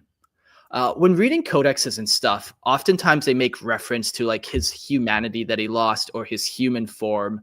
And this, it might just be the way they describe it. Like it's just as a familiar way to describe it. And what do you call Xenos humanity? Like Eldar humanity? I'm sure they have a word for it, but we do not have a term for it. So either it is still unclear, or I was wrong in giving you shit earlier about the theory that Be'lakor was a human once. Yeah, and it could honestly go either way. Like he could be something else, like an unknown Xenos species, but we don't have that word, so we relate it as he lost his humanity or his mortal draw or whatever, you know. Humanity is just an easy way to say it. But as I read about it in codexes, he really does seem like he did stem from a human. But I just went through all the languages I've learned and was looking for a equivalent of the term we are looking for. And of course, German would be my first go because we describe everything to absolute precision and therefore have 1,000 terms for everything. We cannot describe what we are looking for. We would also say Menschlichkeit, humanity, which means the ability to relate to each other as finite and vulnerable beings with empathy. I think that is the best definition. And in Latin, it would be humanitas. So fuck it. Yeah, that's English for you. But going by those definitions, that would work with an Eldar. Like we wouldn't be able to relate with them. Like we can relate with an Eldar with like compassion and empathy. There is some relatableness there. We would call exist it within humanity. the bounds of we would. Like so once again, it's hard to say where the fuck this guy really did come from. Words are fun that way. Yeah. So we lack the language to sort out hell and aliens. That's weird, isn't it? Yeah. In his demonic form, Be'lakor is an ever-present reminder of the cost of ambition and betrayal. His very appearance strikes fear into those who face him, as it reflects both his immense power and the curse of his existence. A being doomed to forever serve the Chaos Gods, never fully attaining the godhood he so desperately seeks. He is a creature forged from darkness, embodying the vast, unknowable terror of the warp itself. Oh, baby. Yeah. Oh, baby. Yeah, we mentioned the wings, and like that's such a defining feature of them. Just they're huge, unfathomably big. Like you can just imagine them unfurling, and it's like, whoa. And as more they unfurl, it just is like And there's more and more and Yikes. more. It's like Billy This is that Mays. one, like, it's like that one anime sword that just keeps on going and going and going and going. It just goes forever. But wait, there's more. Even more Bellator. Ooh, yeah, baby.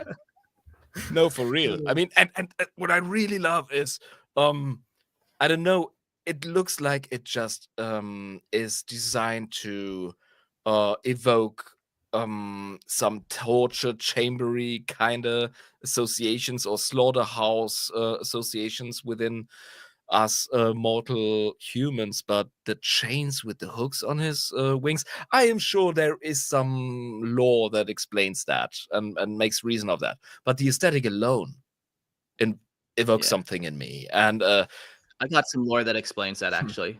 oh, really? the Because my rules. headcanon is he had to appease Slanish at some point, so he had to be a hooker, hence the hooks. Yeah, his wings aren't the only part that he's pierced. All right. All right. That's the only response you can say to that. Albert. Let's go. Yeah. Yeah, this could be more delved into the tales of the war. But for the longest time, I saw Be'lakor and drew correlations to Sanguinius, like all like the Like a dark skulls and version. like a fallen angel, as it says. Yeah. But yeah, was he ever up there to fall so deep? To me, Be'lakor had to be some wretched dude that was just that saw his humanity, or not his humanity, but his mortality as a hindrance to get the job done he wants to get done. Yeah, I don't care. I'm going to spread the word that I think Abaddon is actually Be'lakor.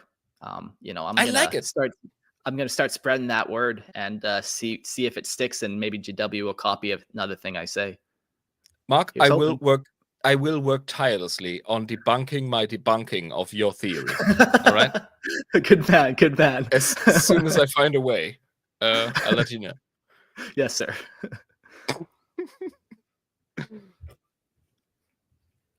All right. Up next, we have his war gear. Yes, the war gear of Be'lakor. So we already had a teensy little look at his sword, which is special. But let's start with the sword itself, the Blade of Shadows. Be'lakor commands a singular Ether Blade, a spectral weapon caught perpetually between solidity and shadow form and phantasm. With his mastery, this blade shifts instantly from formless darkness to a razor-edged scythe, cleaving through armor, hide, and flesh and bone as though they were air. Each strike carries the blade's deadly essence, responding to Be'lakor's will alone, and giving him an unparalleled edge in battle. I see the little pun there. All right. I will kind of correct something I said earlier, just about like him potentially having a demon weapon that's whispering to him. Like this seems like this is like a manifestation of his might, more so. I would agree. Yeah. Yeah. An extension of his own being in another form. Mm-hmm. Yeah, makes total sense to me. So, Malefic Talons. Yeah. This reads a bit like a data sheet. I love it.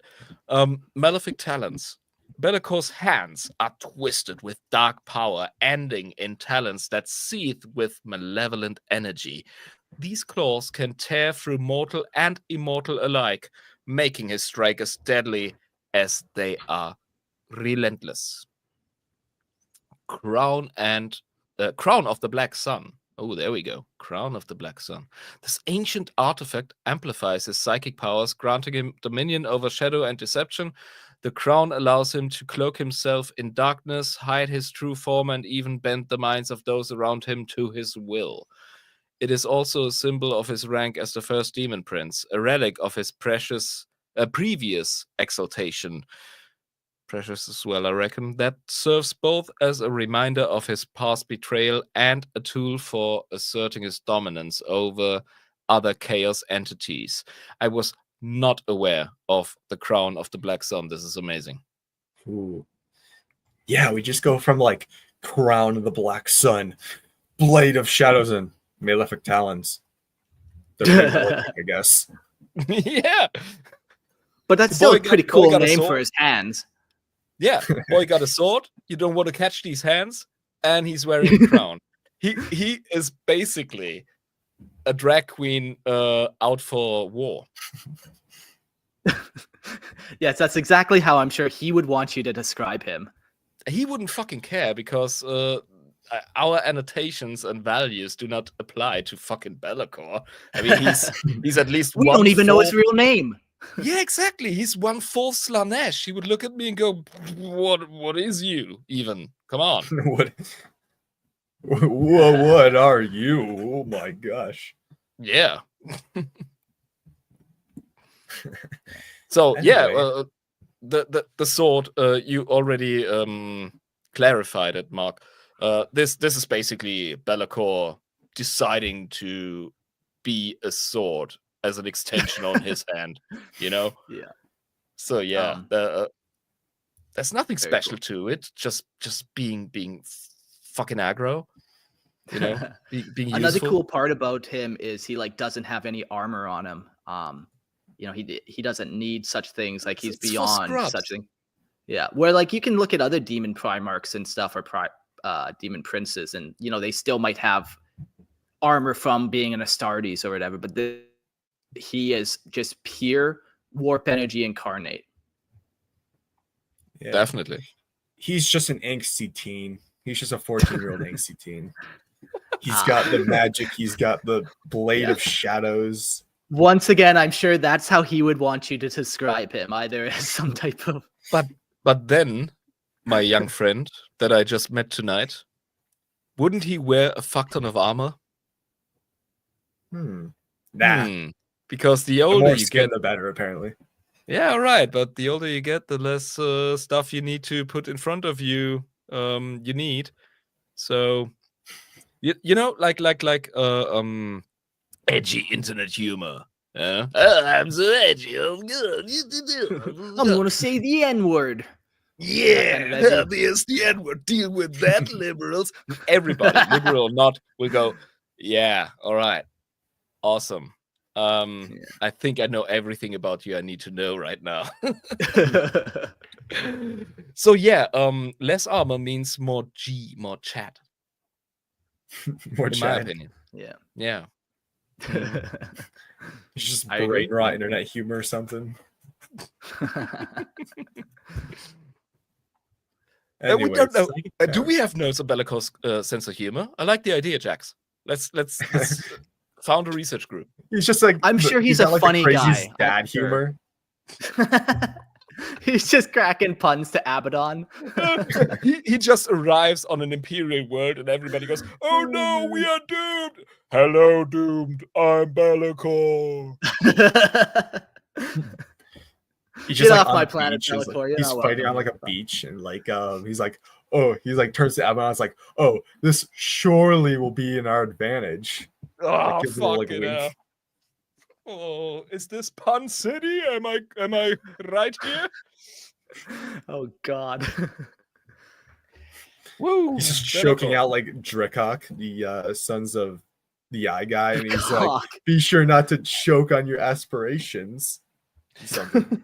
Oh yeah, I love it. Okay. I now realize why you invited the joke guy, Mark. Mhm. I like that. I The like that a shitty lot. joke guy. Yeah. Works with Be'lakor apparently, since he is the Works demon really prince well. of dad jokes. I mean, he's the dark bachelor and the demon prince of social media and dad jokes. Dark This is an Bachelor. unholy I'll alliance. never get over that one. Oh my God.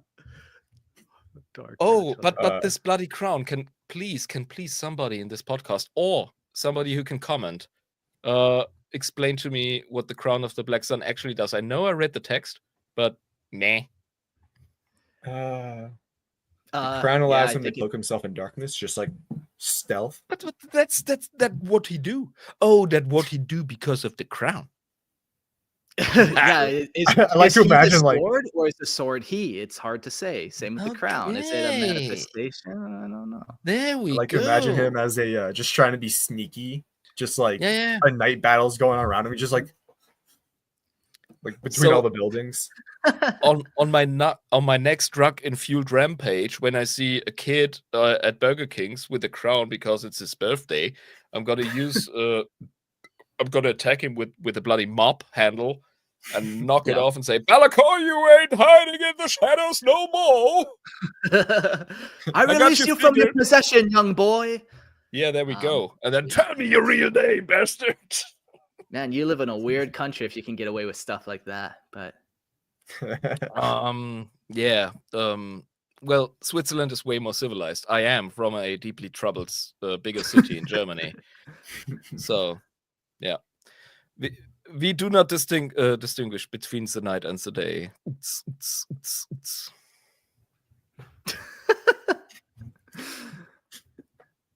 all right, Either way. jump into psychic powers. Anyway, I gotta psych myself up for this part after that whole conversation. Be'lakor is a powerful psyker and manipulator of the warp, capable of wielding sorceries that affect the battlefield in terrifying ways. His most notable powers revolve around manipulation, shadows, and fear. One of his most devastating abilities is the Master of Shadows, which allows Be'lakor to command the darkness itself. He can shroud the battlefield in inky blackness, making it difficult for enemies to see or act. This power can disorient and confuse his foes, rendering them vulnerable to ambushes or surprise attacks. The shadows he controls can also become physical, forming tendrils or claws that lash out to tear at his enemies, or even engulf them entirely, trapping them into the endless void. Be'lakor's sorcery extends beyond just the physical realm. He's a master of warp manipulation and can summon demonic legions or warp the minds of his enemies. His powers allow him to summon powerful demons, warp reality to his will, or tear at the very fabric of the universe asunder.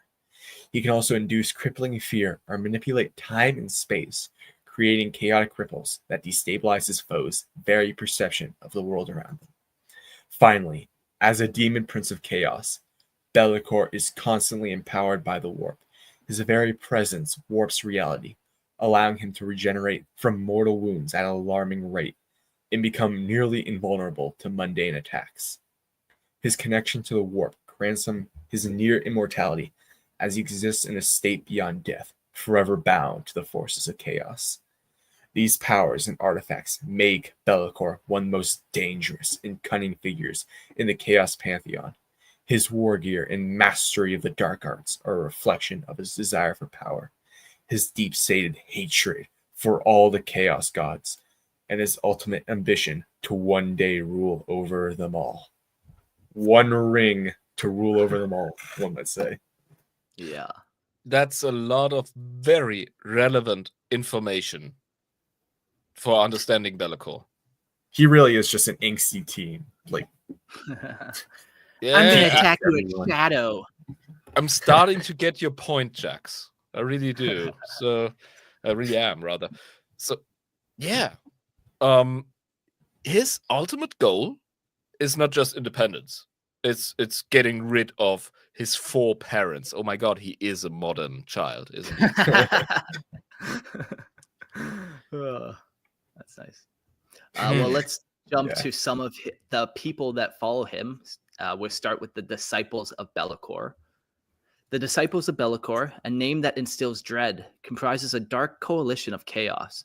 Demons drawn from the infernal legions of every chaos god, chaos space marines whose hearts pulse with corruption, treacherous regiments of the traitorous militarum, and the twisted chaos knights of House Korvax. At their helm stands Be'lakor, the first demon prince, the ancient and malevolent Dark Master. In the blood-soaked Carcharodon campaign of the Era Indomitus, the disciples of Be'lakor clash with Imperial forces on the forge world of Metallica, spreading ruin across its defenses and wrenched the former night world of Colossi from House Raven's grasp. Though a blasphemous ritual, Be'lakor seized control of Colossi, wrenching it through the warp to a cursed new position in the Imperial Nihilus. The now reborn Corvusai This demon-infested realm and fallen night world has become the shadow dominion of Be'lakor and his legion of disciples, where the power of chaos festers, unrestrained and absolute. Colossi descent into damnation began amidst the Carcharodon campaign of Aaron Domitus. Though the dark sorcery and guile of Be'lakor, the demon prince, an archetype of corruption, ensnared sacrosancts from House Raven, twisted their loyalties and their craft. In secret, these traitorous sacrosancts defiled the throne mechanicus of the knights they served, embedding the raw power of chaos within. With this corruption, seated Be'lakor unleashed the full fury of the demonic legions and heretic Astartes warbands, the disciples of Be'lakor, upon Colossi. House Raven's defenders, led by Knight Seneschal Havlorn, scrambled to protect their world, yet most of their knights already deployed across the Caradon sector under the command of Precepts Graven. Those few left on Colossi were hopelessly outmatched.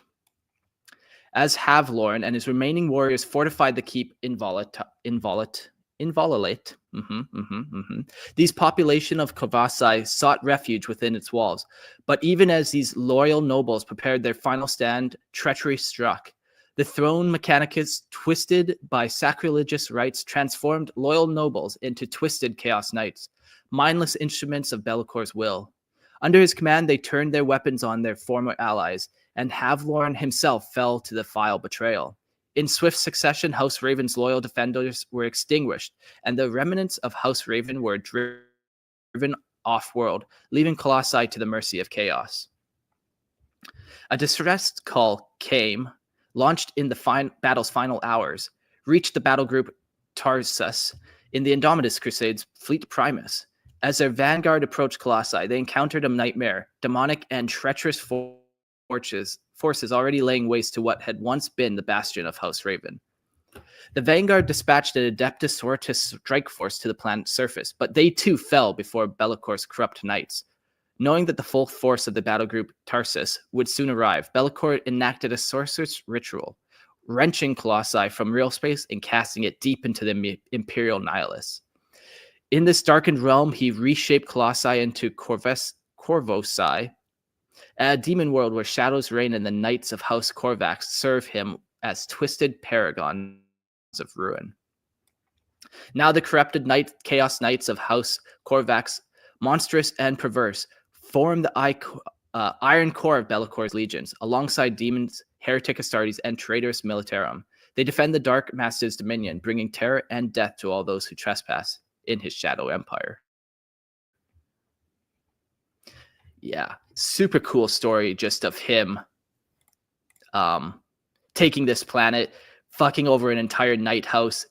Even one thing I liked about night houses is they're almost incorruptible. Something about their throne mechanicus and like the generations of pilots before them helps keep them loyal. But even that was no match for the corrupting force of Be'lakor.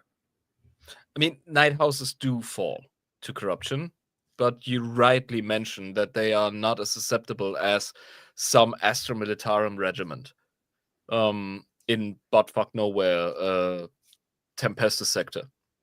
So they have their honor, their conviction, and all above their tradition. But let's not talk nice because this will not end. Yeah. This is some space opera shit we've been witnessing in this text, isn't it? Yeah. Yeah, just a battle between good and evil, a battle of where your closest brother or even your father has now turned and you have to fight him. And, since it's 40K, the bad side wins and there's no hope. And they send reinforcements there. They send Sisters of Battle, and they get messed up. And it doesn't matter who they send, they all get messed up. Eventually, the planet gets sucked into the warp and now it's under his control. But like reading the Disciples of Be'lakor, man, like I just keep picturing this super thematic army for him. And part of what I love doing when you're talking about characters of 40K is like, yeah, how does this actually translate onto tabletop? And yeah, we know he has a bunch of knights and he might have some guardsmen and he might have the odd heretic Astartes, but his prime forces are, these knights that he has captured. This is basically the brunt of his force. Yeah. The first ring around Be'lakor. I was not aware of that. I can just imagine, like, to these knights, they would probably take on aspects of Be'lakor, and by aspects I mean like the shadowy nature. So I can almost picture these knights almost like flickering in and out of the warp, like when they move. That's kind of how they move. They do these like flash shadow flickers, or you're shooting at the knights, and it's just like poofs of smoke as the bullets pass through them because they're protected by Be'lakor's shadow.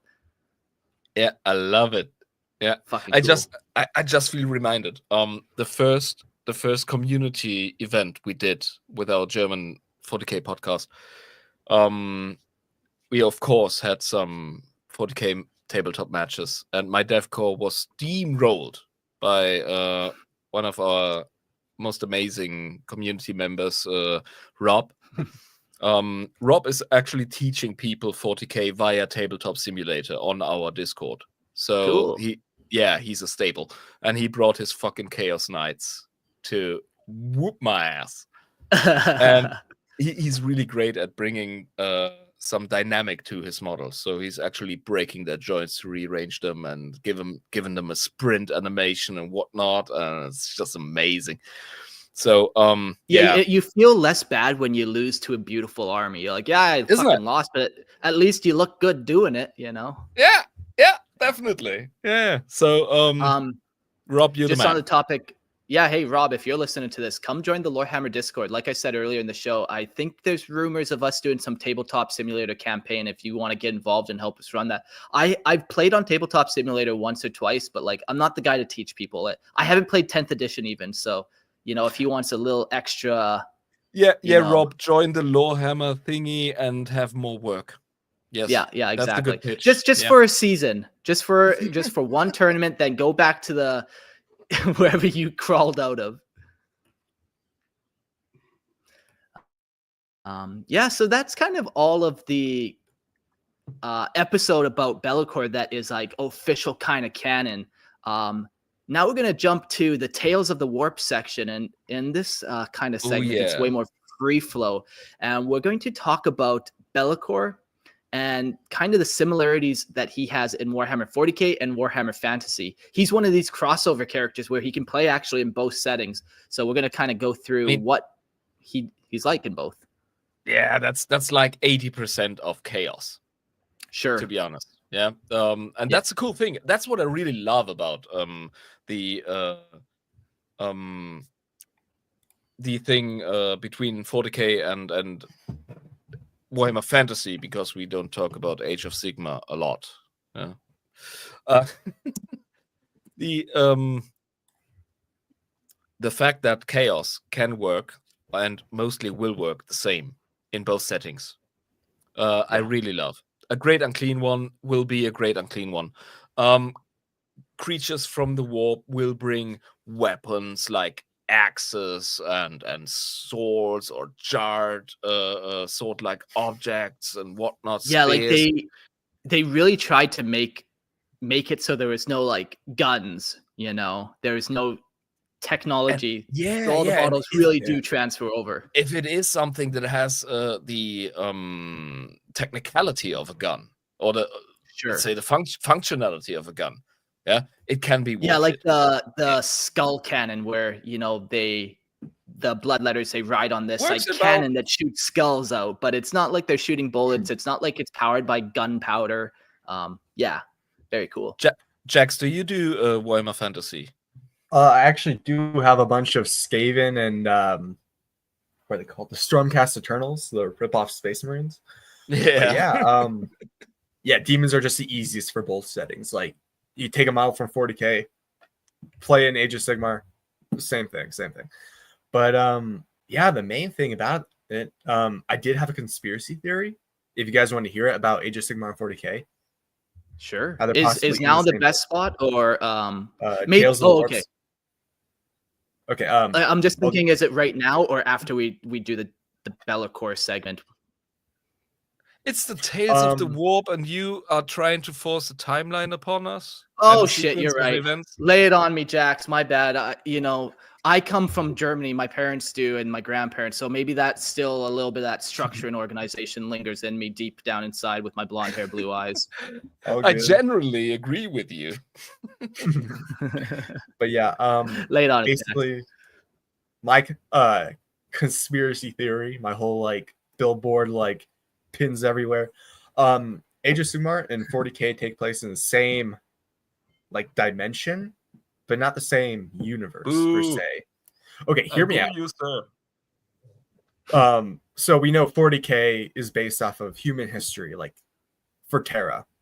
I could touch upon this later, who I think Bellicor is actually, but it takes place for our like canonically right now. The God Emperor is walking amongst us.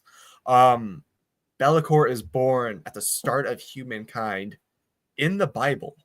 He's a biblical character, and he lives his life through his first act. He's nominated a Chaos Prince, and then he lives the rest of his human life, and he becomes Bellicor after his death. By During the this way, time, by the way, Mark, Cain? Mark, they didn't Uh, teach you that yeah, in your Cain. little cult school, didn't they? No, they didn't teach me that Cain and Abel. Well, Cain actually, the mark that he got was a mark of chaos, and he became Bellicor. No, they must have missed that part. No, Damn but it, you spoiled the it, but fact yeah. that Bellicor is demonology in the Bible and in the Talmud, the Hebrew tradition. By the way, I'm a huge sucker for occultism. So write me a DM if you want to know shit about demons. They're You gonna write up a explain the DM if you solar want to try system to you. summoning a demon. Yeah. Great loyalist in 40k, massive occultist in real life. So yeah, Bellicor is actually a Bible character. Yeah. But yeah, as I was saying, yeah, he's Cain. He kills Abel, that marks him for chaos. He lives out the rest of his life. Then the Chaos Gods throw him into Age of Sigmar for a while for the Horus Heresy. Age of Sigmar has its own things. But one of the main things, I can't for the life of me find the source. But when Teclis and Tyrion were getting, well, Teclis and Tyrion, when they were getting souls from Slanesh after the old world fell, they remarked that some of these souls were a little alien. That some of them like were a little weird. They weren't like high elves. They were not Druki either. They were kind of Eldar. Just saying. So yeah, that's the main correlation. But Bellicor, for the time of the Horus Heresy, he's fighting in the old world. He's trying to like do the Dark Gods' bidding there. And the Dark Gods, they have like many like they're unfathomable. So they're invading multiple universes and realities at the same time. So they're invading Age of Sigmar and 40k. They realize Age of Sigmar they're losing, so they throw Bellicor into there for the Horus Heresy. And then after the old world fell, they throw him back into 40k, and that's where he disappears for a long time in Age of Sigmar. And he's doing stuff in 40k. And every time he disappears and reappears, that's because he's like switching between the two settings. So he's not just juggling his balls in the warp while not being busy in the 40k universe. He's actually doing shit in AOS. Yeah, he's exactly. Yeah. I can make my peace with this headcanon because I do not speak with any authority about AOS at all, because it's just bonkers, you know? Yeah, this is purely my headcanon. It's been announced by GW that it isn't true, but yeah. But we do But what the know fuck do about they know? They Bellicor. also came out with Primaris Marine, so can we really trust what GW writes? Oh, if you spoke German, you would love our Primaris episode. Mark, this is your main motivation to learn German. I will learn German just to listen to it. Yeah, because we've been shitting all over them. Really. Oh Good, my god. good. Yes. The tradition lives on. Yeah, it is interesting. It's like you can talk about the multiverse, and like there's kind of two planes. You got your sideways plane, which is multiverse, and then you got your up and down plane, which is dimensions. So it's like if somebody figures out how to go sideways on these planes, you get into alternate realities, alternate timelines, or whatever. And yeah, and one of them, if you go farther enough away, eventually, yeah, you reach into AOS from 40K. Yeah, you could make that kind of situation, but then we might as well just go watch Marvel Cinematic Universe and realize nothing's important, Yeah, and The there end are game of Warhammer. certain parts that make clear to us that, and I'm not talking about AOS right now, but Warhammer Fantasy and Warhammer 40K is not the same. It is not the same universe. That is a theory I have been fucking around with when I learned about Warhammer, and really early on. No, Sigma is not one of the Lost Primarchs. Yeah, sounds great, but that doesn't really work. So, but AOS, well, go ahead, buddy. I'm not stopping you. I don't know shit about AOS. Yeah, AOS is different, like very different, because they operate not on like a single planet, but in like different realms and different planes of existence. So yeah, that could almost slot in somehow, but It's kind of like a cake. I like it. It's layers. It's kind of like a cake. All right, well, if you said that in any point of the episode that wasn't the Tales of the Warp, I would have been very angry. But since it was in this section, my anger is not. It is like an ogre or an onion, definitely. Yes. Yeah. So Age of Sigmar is like a cake on the ocean. That is the warp. Yeah. Now we're talking. Now we're talking. All right. So, Tales of the Warp, gents. Strap up. Yeah. Be'lakor, the first demon prince, is one of the most powerful and enigmatic figures in both the Warhammer 40k and Warhammer Fantasy, in brackets Age of Sigmar, I would love to delete that, universes. Though his portrayal in each setting reveals significant similarities and contrasts that shape his role in each respective world. And there we freaking go. Similarities. Core identity as the first demon prince. This is the one thing that makes Be'lakor to a certain point. In both settings, Be'lakor holds the title of the first demon prince and being of immense power, who was once immortal, elevated to demonhood by the Chaos Gods. His betrayal by those gods is a key element of his character in both universes. His ambition, pride, and desire for power lead him to challenge the Chaos Gods, and his fall from their favor mirrors a core part of his identity across both settings. So that is the same. As well as the betrayal by the Chaos Gods. So Be'lakor's fall from grace is central to his narrative. In both Warhammer 40k and Fantasy, he is a former favorite of the Chaos Gods, elevated to demonhood by them, only to later be cast aside. In Fantasy, he seeks to claim dominion over all chaos and has a deep animosity towards the gods who betrayed him. Similarly, in 40k, he is scorned by the Chaos Gods for his hubris and ambition, never fully embraced by them, though he continues to serve as their tool. This betrayal fuels his hatred and quest for power, setting him against even the very beings who gave him life. Bloody love that. Thematic role as the champion of chaos. So in both settings, Be'lakor stands as a powerful representative of chaos, leading his forces, or the forces of chaos rather, whether they are demons, chaos, space marines, or other warp minions. He is a commander and a manipulator and dark force that bends others to his will, continuing to command vast legions of demons and twisted beings to do his bidding. Samesies. Role as a strategic mastermind. Be'lakor is often depicted as a master tactician, able to manipulate others and plan far ahead, whether in the context of war in fantasy or in the political intrigues of the 40k universe. His schemes are often long-term, as he waits for the right moment to strike, using both direct force and subtle influence to achieve his goals. This intelligence is a key characteristic that is consistent across both settings. So this is Be'lakor, be it 40k or fantasy. This you can count on. Yeah, it's clear that there are a lot of those similarities that are just core parts of who who he is, and you can't change it for sure. Yeah. Yeah, it's I not love like he's the- gonna be a master stratagem in 40k, and then in AOS he's a mindless berserker. You know, that just wouldn't line up. Just a buffoon going, Daemon, confetti? What? Go Pepe. Yeah, I like Holy the how it says political intrigues of the 40k universe. I could totally imagine Be'lakor just being like, "Vote me for president."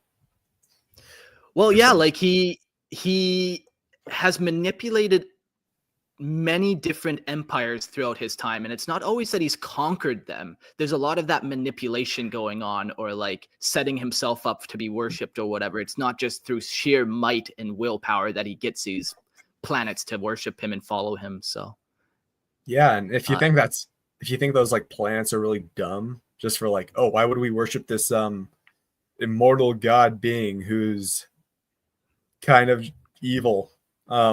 Humanity is worshiping the God Emperor right now. sure, fuck, even real life on our world, people worship all types of stupid shit. You Yeah. tell me you worship a god that killed his own son? What the fuck are you up to over there? That's not very good. You don't understand You- the lore though, so I don't Bro. understand the lore. Bro. My bad. I'll read up on some lore of the as real a world German religion. teacher for immigrants, I have Yeah. all the compassion and all the sympathy for the migrants that come to Switzerland to learn German. And I have many a Muslim friend of both genders. And still, I read the Quran twice, not my cup of tea. You know? Yeah, I kind of don't So- like the whole you can marry young children aspect of it. Kind of don't like yeah, that. or Kind like, of, like stone your daughter to Be'lakor death wrote because we got yeah, raped. I'll kind of rile against such things. So, you know, but Yeah. And- people worship all types of weird and evil things, especially if they just don't know any better, or through fear, or The cool whatever. thing is 80% of the people I teach and are of this tradition say, yeah, that's why I'm here, buddy. Sure. That's not what I want. Yeah. So yeah, the thing is, Hashtag not all Muslims, I guess, is the outcome of that statement. well, yeah, hashtag not all everything and in general, and what are we gonna do about it anyway? But still, we live in reality, so Yep. All right. Thing Well, let's is- jump to yeah, please. let's Oh, jump to the differences of Be'lakor in the settings. all right. Origin and connection to the worlds. In Warhammer Fantasy, Be'lakor's origins are steeped in the world that would become the Warhammer Fantasy setting. He was once a mighty mortal warlord, a king who made pacts with the Chaos Gods for power, only to be betrayed by them when they sought to elevate others in his place. His fall marks the beginning of his path to a demon prince. In Warhammer 40k, Be'lakor's origins are far more enigmatic.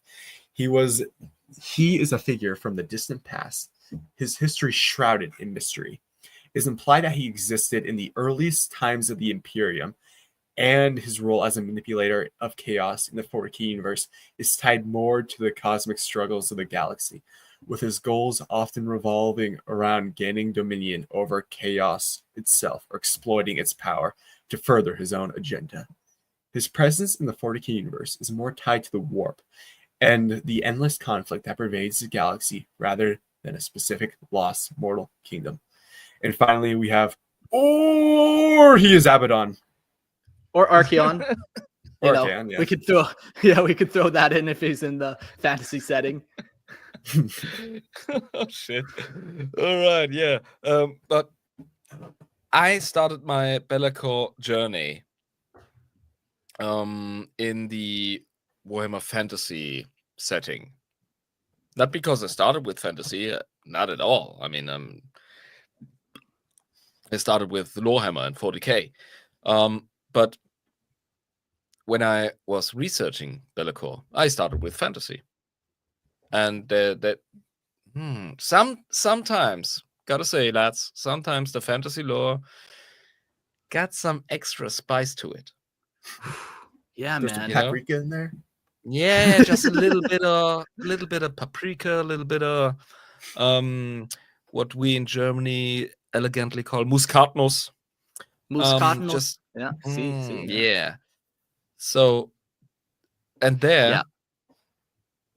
I am hyped same for shit. Warhammer Fantasy to come back. People have been asking me to do, like, when it does come back, to start a Warhammer Fantasy pod. And I'm like, well, I won't start a new one, but maybe Warhammer needs to expand into fantasy. You won't get me to ever fucking touch or even talk about AOS, but fantasy, man, like you said, there's so much, there's just that special little thing that lots of fantasy universes lack. And spicy, Two man. birds of one My feather. allegiance Come on, you to the Canadian Empire, goose, man. and embrace the German eagle. It's the exact same thing I was saying for months, and my girlfriend started a fantasy section on our podcast just recently. You can listen to the second episode soon. It's about the orcs, of course, because it was Orcvember, as we all know. So yeah, there we go. But yeah, you said one more. It's, go for it. In 40k, Be'lakor was even more mysterious. It was so hard for me to get any information on his origins on fantasy.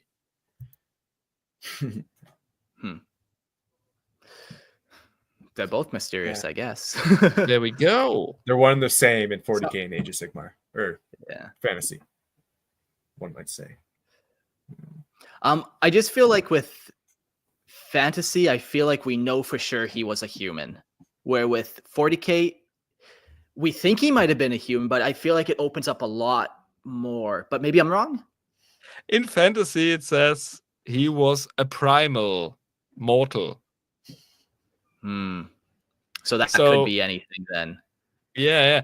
I reckon some fucking Arnold Schwarzenegger-esque cunt from one of the bloody Norscan tribes, you know. I need more in my life, you know. I'm not satisfied. I do the chaos chopper. I killed them. I killed and tortured my enemies, you know. I've seen them driven before me, heard the lamentation of their women, and what is left? Come on, there is a bloody mammoth I can ride. That's it. Nah. My life expectancy is 30 years. I need to do more. Yeah, I'm at peak performance, you know. Let's go. And then he met the Chaos Gods and shit just unraveled, you know. Popping iron. The Predator in Warhammer Fantasy, though? Oh, he's the real Predator. You bet your ass. Yeah. I was going to say real quick before we jump to the next little point of appearance and manifestation, or role and ambition, I mean, sorry. If somebody is like a hardcore Warhammer fantasy guy and you want to take on the project of becoming like a second chair for when I do start doing fantasy, the reason why I've never touched it is because while I'm loosely familiar, I don't know it all. So like with Warhammer, I've had 30 years of knowledge I can draw, and I can organize the universe perfectly and logically and make it kind of all fit together, where I lack that kind of knowledge with fantasy of like, yeah, I guess you start at the beginning, but how does everything actually, how do all the gears actually connect, you know? So if you're like deeply heavy into fantasy and you're interested in starting something up with me, shoot me a message and maybe we'll see if we click, we bond, we vibe. And one warning about fantasy is don't read any of the end time books after getting invested. Yeah. Yeah, it's like the last seasons of Game of Thrones or The Walking Dead. Yeah. Yeah. But worse I think that's yeah. But anyways, we can jump to the next little difference.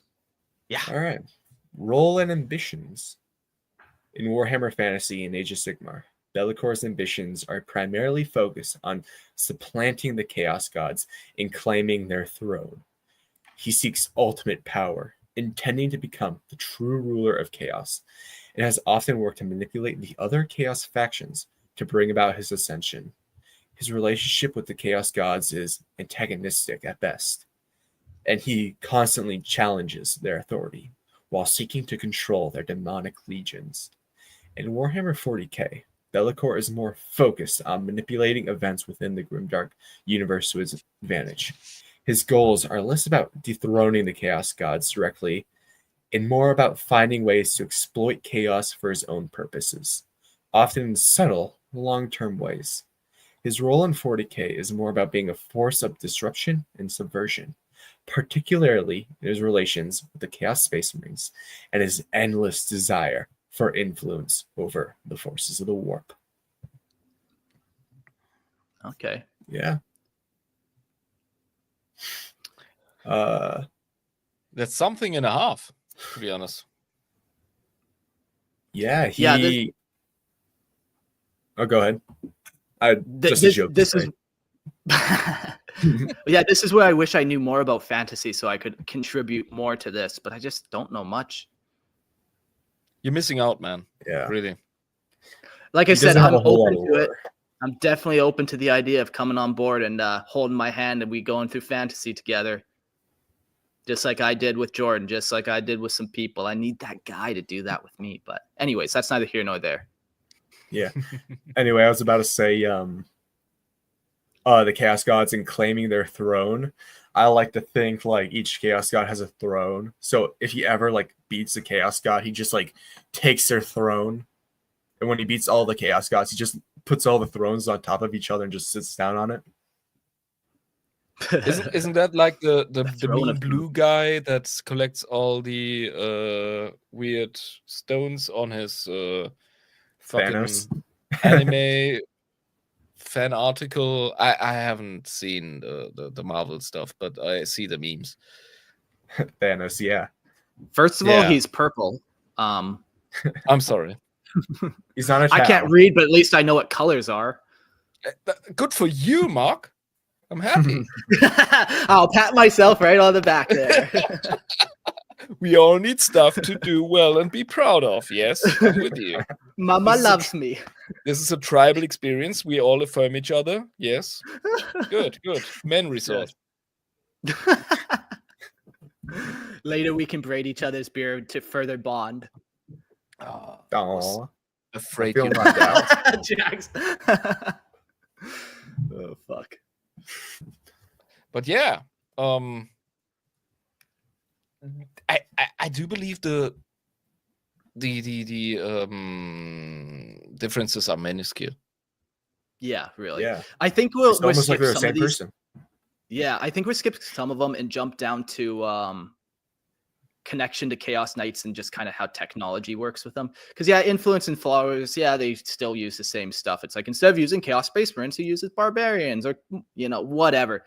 The other interesting thought here that I'll throw past, because we're jumping past appearance and manifestation, but like they're described the same way. But what if for fantasy you use the old school Be'lakor model, and for 40k you use the new one? Would that be a concept? Because I know like fantasy has like a different scale to it than 40k. So then to throw the AOS 40k guy, it might be just overwhelmingly big compared to the rest of the model range of fantasy. What are your thoughts on that? Is that true, Jax? Yeah, I think so. But the main thing I see is that GW has released the old world models, which was like the setting that was before Age of Sigmar. They started releasing stuff for that. So when they release Chaos Demons, I'm expecting them to release old Be'lakor, just because like it's an old model. Like if you look up some of the old world models, it's like they're super old. They're like 90s models. They're super kind of like jagged, I'd say. Yeah, but Jax, please explain this to me, because I do not play Warhammer Fantasy or AOS. They are both 28mm scale models, aren't they? Yeah, so maybe I worded it weird. They are the same scale, but let's put it this way. 20 years ago in 40k, if you put a dreadnought on the table, that was the centerpiece model. Where now that's just like, well, you could put down fucking 15 dreadnoughts and no one's gonna let me guess. The size creep is different in 40k models than it is in Warhammer Fantasy. Yeah. Is that what are we hinting to? Yeah. So while it's the same scale, it's just the actual like how big the model is it's very different, because like the old Be'lakor model is probably a quarter of the size, which is more in line with like what the old fantasy stuff would kind of be like, where it would still be this massive centerpiece model, even though it's a quarter size. But you toss down Be'lakor, the new one, it would just be like, whoa, where did this guy come from all of a sudden? Yeah, that's my Bob Bailey. Yeah. Very lore accurate though, just to have like a shadow monster just appear right behind you. It's like, I am Be'lakor. I mean, he becomes part of the terrain, yeah, to be honest. Yeah. Just trying to sneak his way through with the crown of I'm black gonna guns. get you. I'm just gonna turn around this corner real quick. Be'lakor, I can see every fucking skull chain and hook on your wings. Don't even try. Like, dude, I know you're the master of shadows, but I can see you. Fuck, you nailed it. Oh, man. I knew at some point Mark would crack me up for real. That was the moment. If you can see me, why don't you just shoot me? Bam! Ow! It would be cool to try to paint Be'lakor with like what do they call that blackest black paint?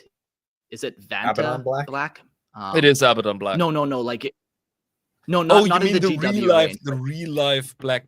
Yeah, where it like doesn't reflect any light at all. Yeah. Like it'd be sweet to paint him like that. So you don't see any conscious nothing. You see the general shape of what Vanta black. is not. Yeah, what is in front of you? Oh fuck! What was it called, Jax? Vanta black. Okay, it was Vanta black. Cool. I would not. I mean, first of all, it's fucking expensive. Secondly, if I want to work on a model, I want there to be contrasts. I want there to be something, highlights and whatnot. And that's why he has a base, man. You can do all you want. Go wild with the base. No, you're talking to a Knights player. I'm a base bitch. I'm a base bitch. Base bitch. All right? I tell stories. I make mini dioramas with my fucking knight bases. Yeah, Just pour they're fucking car oil deathcore on 'em. dudes. They're deathcore dudes just running around in motorcycles, trying to snipe some orcs, landing their shovel in an orc skull and whatnot. The knights trample on orcs and rocks alike. Bloody hell. Okay, yeah, we need to take time to talk about our knight armies, Mark. I'm sorry. Yeah. Okay. Well, bonus episodes exist, my dude. We can do that. Listener lore exists. We can do that. We'll set something up. Yeah, all right. So yeah. Yeah. Yeah, I think we kind of covered the differences. You know, that we could kind of go a little bit more, but really they're pretty much the same. You know, there's no chaos or imperial knights, chaos knights in fantasy, so obviously that's a huge difference. But we do have chaos dwarfs, which are awesome. Yes, highly mechanical and super heretical, and yeah, let's go. And they have the same Tifers as I do here. While Be'lakor shares a core identity in the role of the first demon prince in both Warhammer Fantasy and 40k universes, his ambitions, method, and the context of his power differ greatly. In fantasy, his story is rooted in ancient betrayal and his struggle to dominate chaos gods himself. While in 40k, he is a subtle, calculating force whose influence is felt across the galaxy through dark manipulation and strategic alliances. The difference in tone, scale, and cosmic stakes between the two settings also shape how Be'lakor interacts with the forces of chaos and his role within the larger narrative of the universe. Yeah. I have some questions here. Maybe just pick one each. I already have mine picked out and we'll talk about it because I'm sure we answered a lot of these. But the question I will propose to you guys is, considering the vast legions and corrupted forces under Be'lakor's command, how do his followers perceive him? Do they worship him as a god, or is he seen as a necessary evil, someone to follow out of fear or ambition rather than true reverence? Like, I just picture the disciples of Be'lakor. Like, are they worshiping him, or is there even some resentment within the Imperial Knights where it's like, you kind of wrecked our planet. Like, yeah, we're more powerful now, but at one point we will betray you if we get more powerful. Or is it worship now? Let me Jordan Peterson this bitch, all right? Please. When are you ever sure that you worship something in its true form? all you perceive is the way it is relayed to you, and your value system will make sure that you will strive forward in the world and not. And if you're not, then the world goes to hell in a handbasket real quick. Yeah. No, okay, you answered my question. Yeah. Thank you, Jordan Peterson knockoff. You never see Be'lakor in its real form. It's way too convenient. Don't make no mistake. No, it really it disguise. He knows when to disguise himself. When an ideology is way too easy and way too convenient to be real, well, guess who's on the fucking phone, maggot? It's Be'lakor. Of course. Yeah. Yeah. Okay. Cool. You've Jax, just what are your been thoughts on that? Be'lakor, bitch. Oh, yeah. Yeah, like, what do you say? Like, it's Be'lakor. Like, when Be'lakor like comes to you, he doesn't kill you, and you like survive the initial encounter. He's like, "Oh, you work for me now." It's like, what are you, just a mere mortal, gonna do? Just like, no, bam. Yeah. Just like, how do you like Yeah, I fight think they've- Be'lakor? Oh yeah, go ahead. Yeah, I think they definitely like see him as like an all-powerful being, if not maybe there's a couple beings more powerful, but like, yeah, there's probably definitely an aspect of worship to him. And I don't think they see it as like an unnecessary evil that they follow him just to get more power. Like a lot of chaos gods or chaos followers follow the gods as a means to just further their own ends, you know? Oh, my family betrayed me, so I'm going to serve Khorne to become more powerful so I can get back at them. But I think it is way within the whole spectrum, to be honest, because and yes, that is something we do in our German Warhammer 40k podcast. We permanently use real life examples to emphasize the fact how fucked up 40k is. And the Germans under the Third Reich, under Hitler, brainwashed by the ideology of racial purity and German hegemony, whatever the word is, over Europe. They thought that the Holocaust was an unsavory necessary evil that they would not really like to indulge in, but we gotta. That's just a dirty piece of work we have to do. And we are going to create it in a way that is most humane. And industrialize the whole process, which makes it more fucked up in a certain sense. Sure. Other ideologies revel in the suffering and the punishment towards their lesser, as they perceive it. October 7th comes to mind. So if this is the same or different, let's speculate. Yeah. Yeah, interesting. Yeah. On the topic of by the way, question- Nazis were fucking evil. Yeah, I'm not apologizing No. anything. But I get what you're saying about like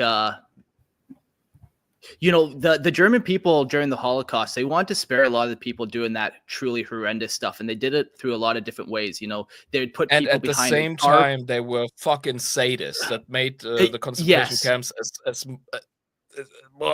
suffering as possible. But they weren't necessarily, like you said, some other cultures that are like, yeah, I'm going to kill you, drink your blood, and relish in it. You know, I'm sure there was some that did it, but you know, by doctrine. On a whole, yeah.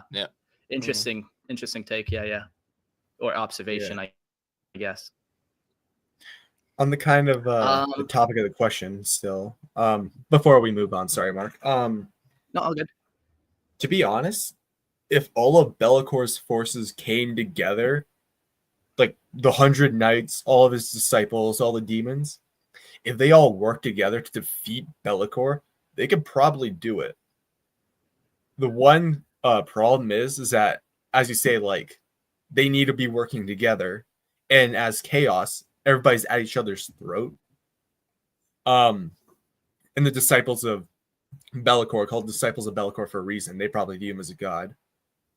But yeah, if like ever like Be'lakor could be like technically how you define a god. He could be that, but if like chaos, like even his own forces came together for a brief moment to beat him up, they could probably do it.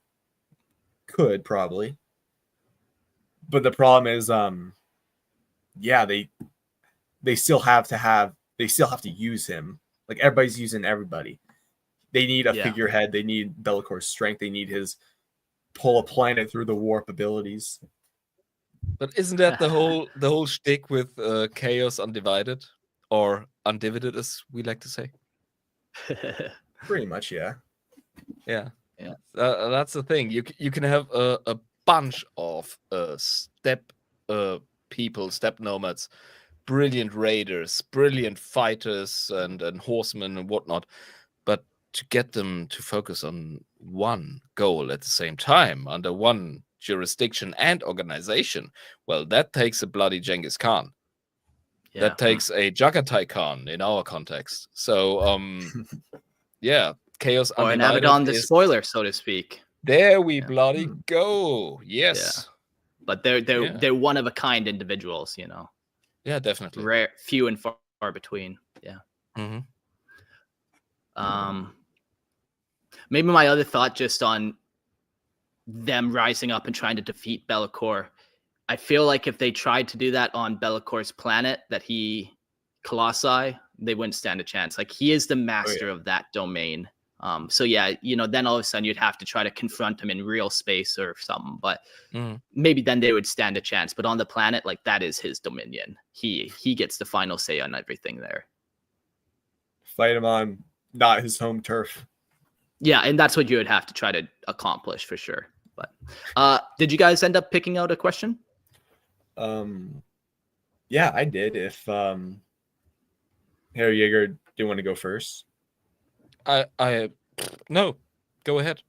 My curiosity is satisfied because I have been so pushing this episode. All right. Well, as much as a Night Lord and Tau simp I am, I love knights. So the question I picked was, the Chaos Knights of House Korvac are a significant part of Bellacor's forces in 40k. How do these massive demon-infused war machines reflect his own nature or desires? Are they a manifestation of his strategic genius, or a perversion of his original mortal ideals of leadership? Huh. Yeah, like, I really like to think that they kind of take on that shadow aspect of him, both in, like, you know, they are the ultimate betrayers. A night house is built of family members, and they turned on their own family members, the ones who had given them power, support, resources, wealth, position, all that kind of stuff. And it mimics Be'lakor and what he did with the dark gods, where he turned on them for his own kind of power and prosperity. But then I also like to think, yeah, like we were saying earlier, that they take on that actual shadow itself, where they are shadowy and they kind of flicker in and out of reality a little bit, and they're hard to target on because they're darkness as well. So it's kind of that twofold approach in my mind. I would totally agree with that. The thing about Be'lakor is, I do believe he's kind of a I don't know, a funnel trap, you know? You're a fish and there is a funnel trap in your river or the coastline, and you go in there because it's all nice. There's some bait. Yeah. Oh, you goat yourself. Don't fight yourself. Yeah. And then there's no way out. You know, it's a fucking funnel trap, but you deal with the situation at hand. And I think that's how most of his followers' modus operandi would be. Yeah. Yeah, it looks good and nice in there, but once you're in that trap, you're in it, and now there's no getting out of it. Yeah, I do believe he is the ultimate deceiver, because we would organically give Tzeentch this attribute, or this I don't know, ability. But Be'lakor has way many tools at hand. That guy is Chaos Undivided, you know? He's got a big... Whatever fucking tool belt your dad had. Yeah. Bellacor's is like thrice the size. Yeah. You know?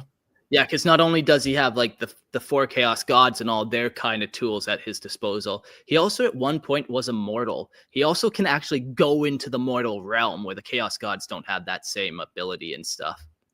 There we go. Yeah. So Cool. I do believe his followers know exactly what they got themselves into, but the jig is up. The door is closed. And you better work with it. And now yeah, now the followers in that trap, they can fight amongst themselves, but ultimately they're still fucking in that trap. there we go. Yeah, cool. Yep, the jig is up. They finally found me. Mr. Yeager, did you pick out a question you want to throw? A question from our fellow readers. I was not aware that I was supposed to pick a question. Yeah, it's all good. Fuck it.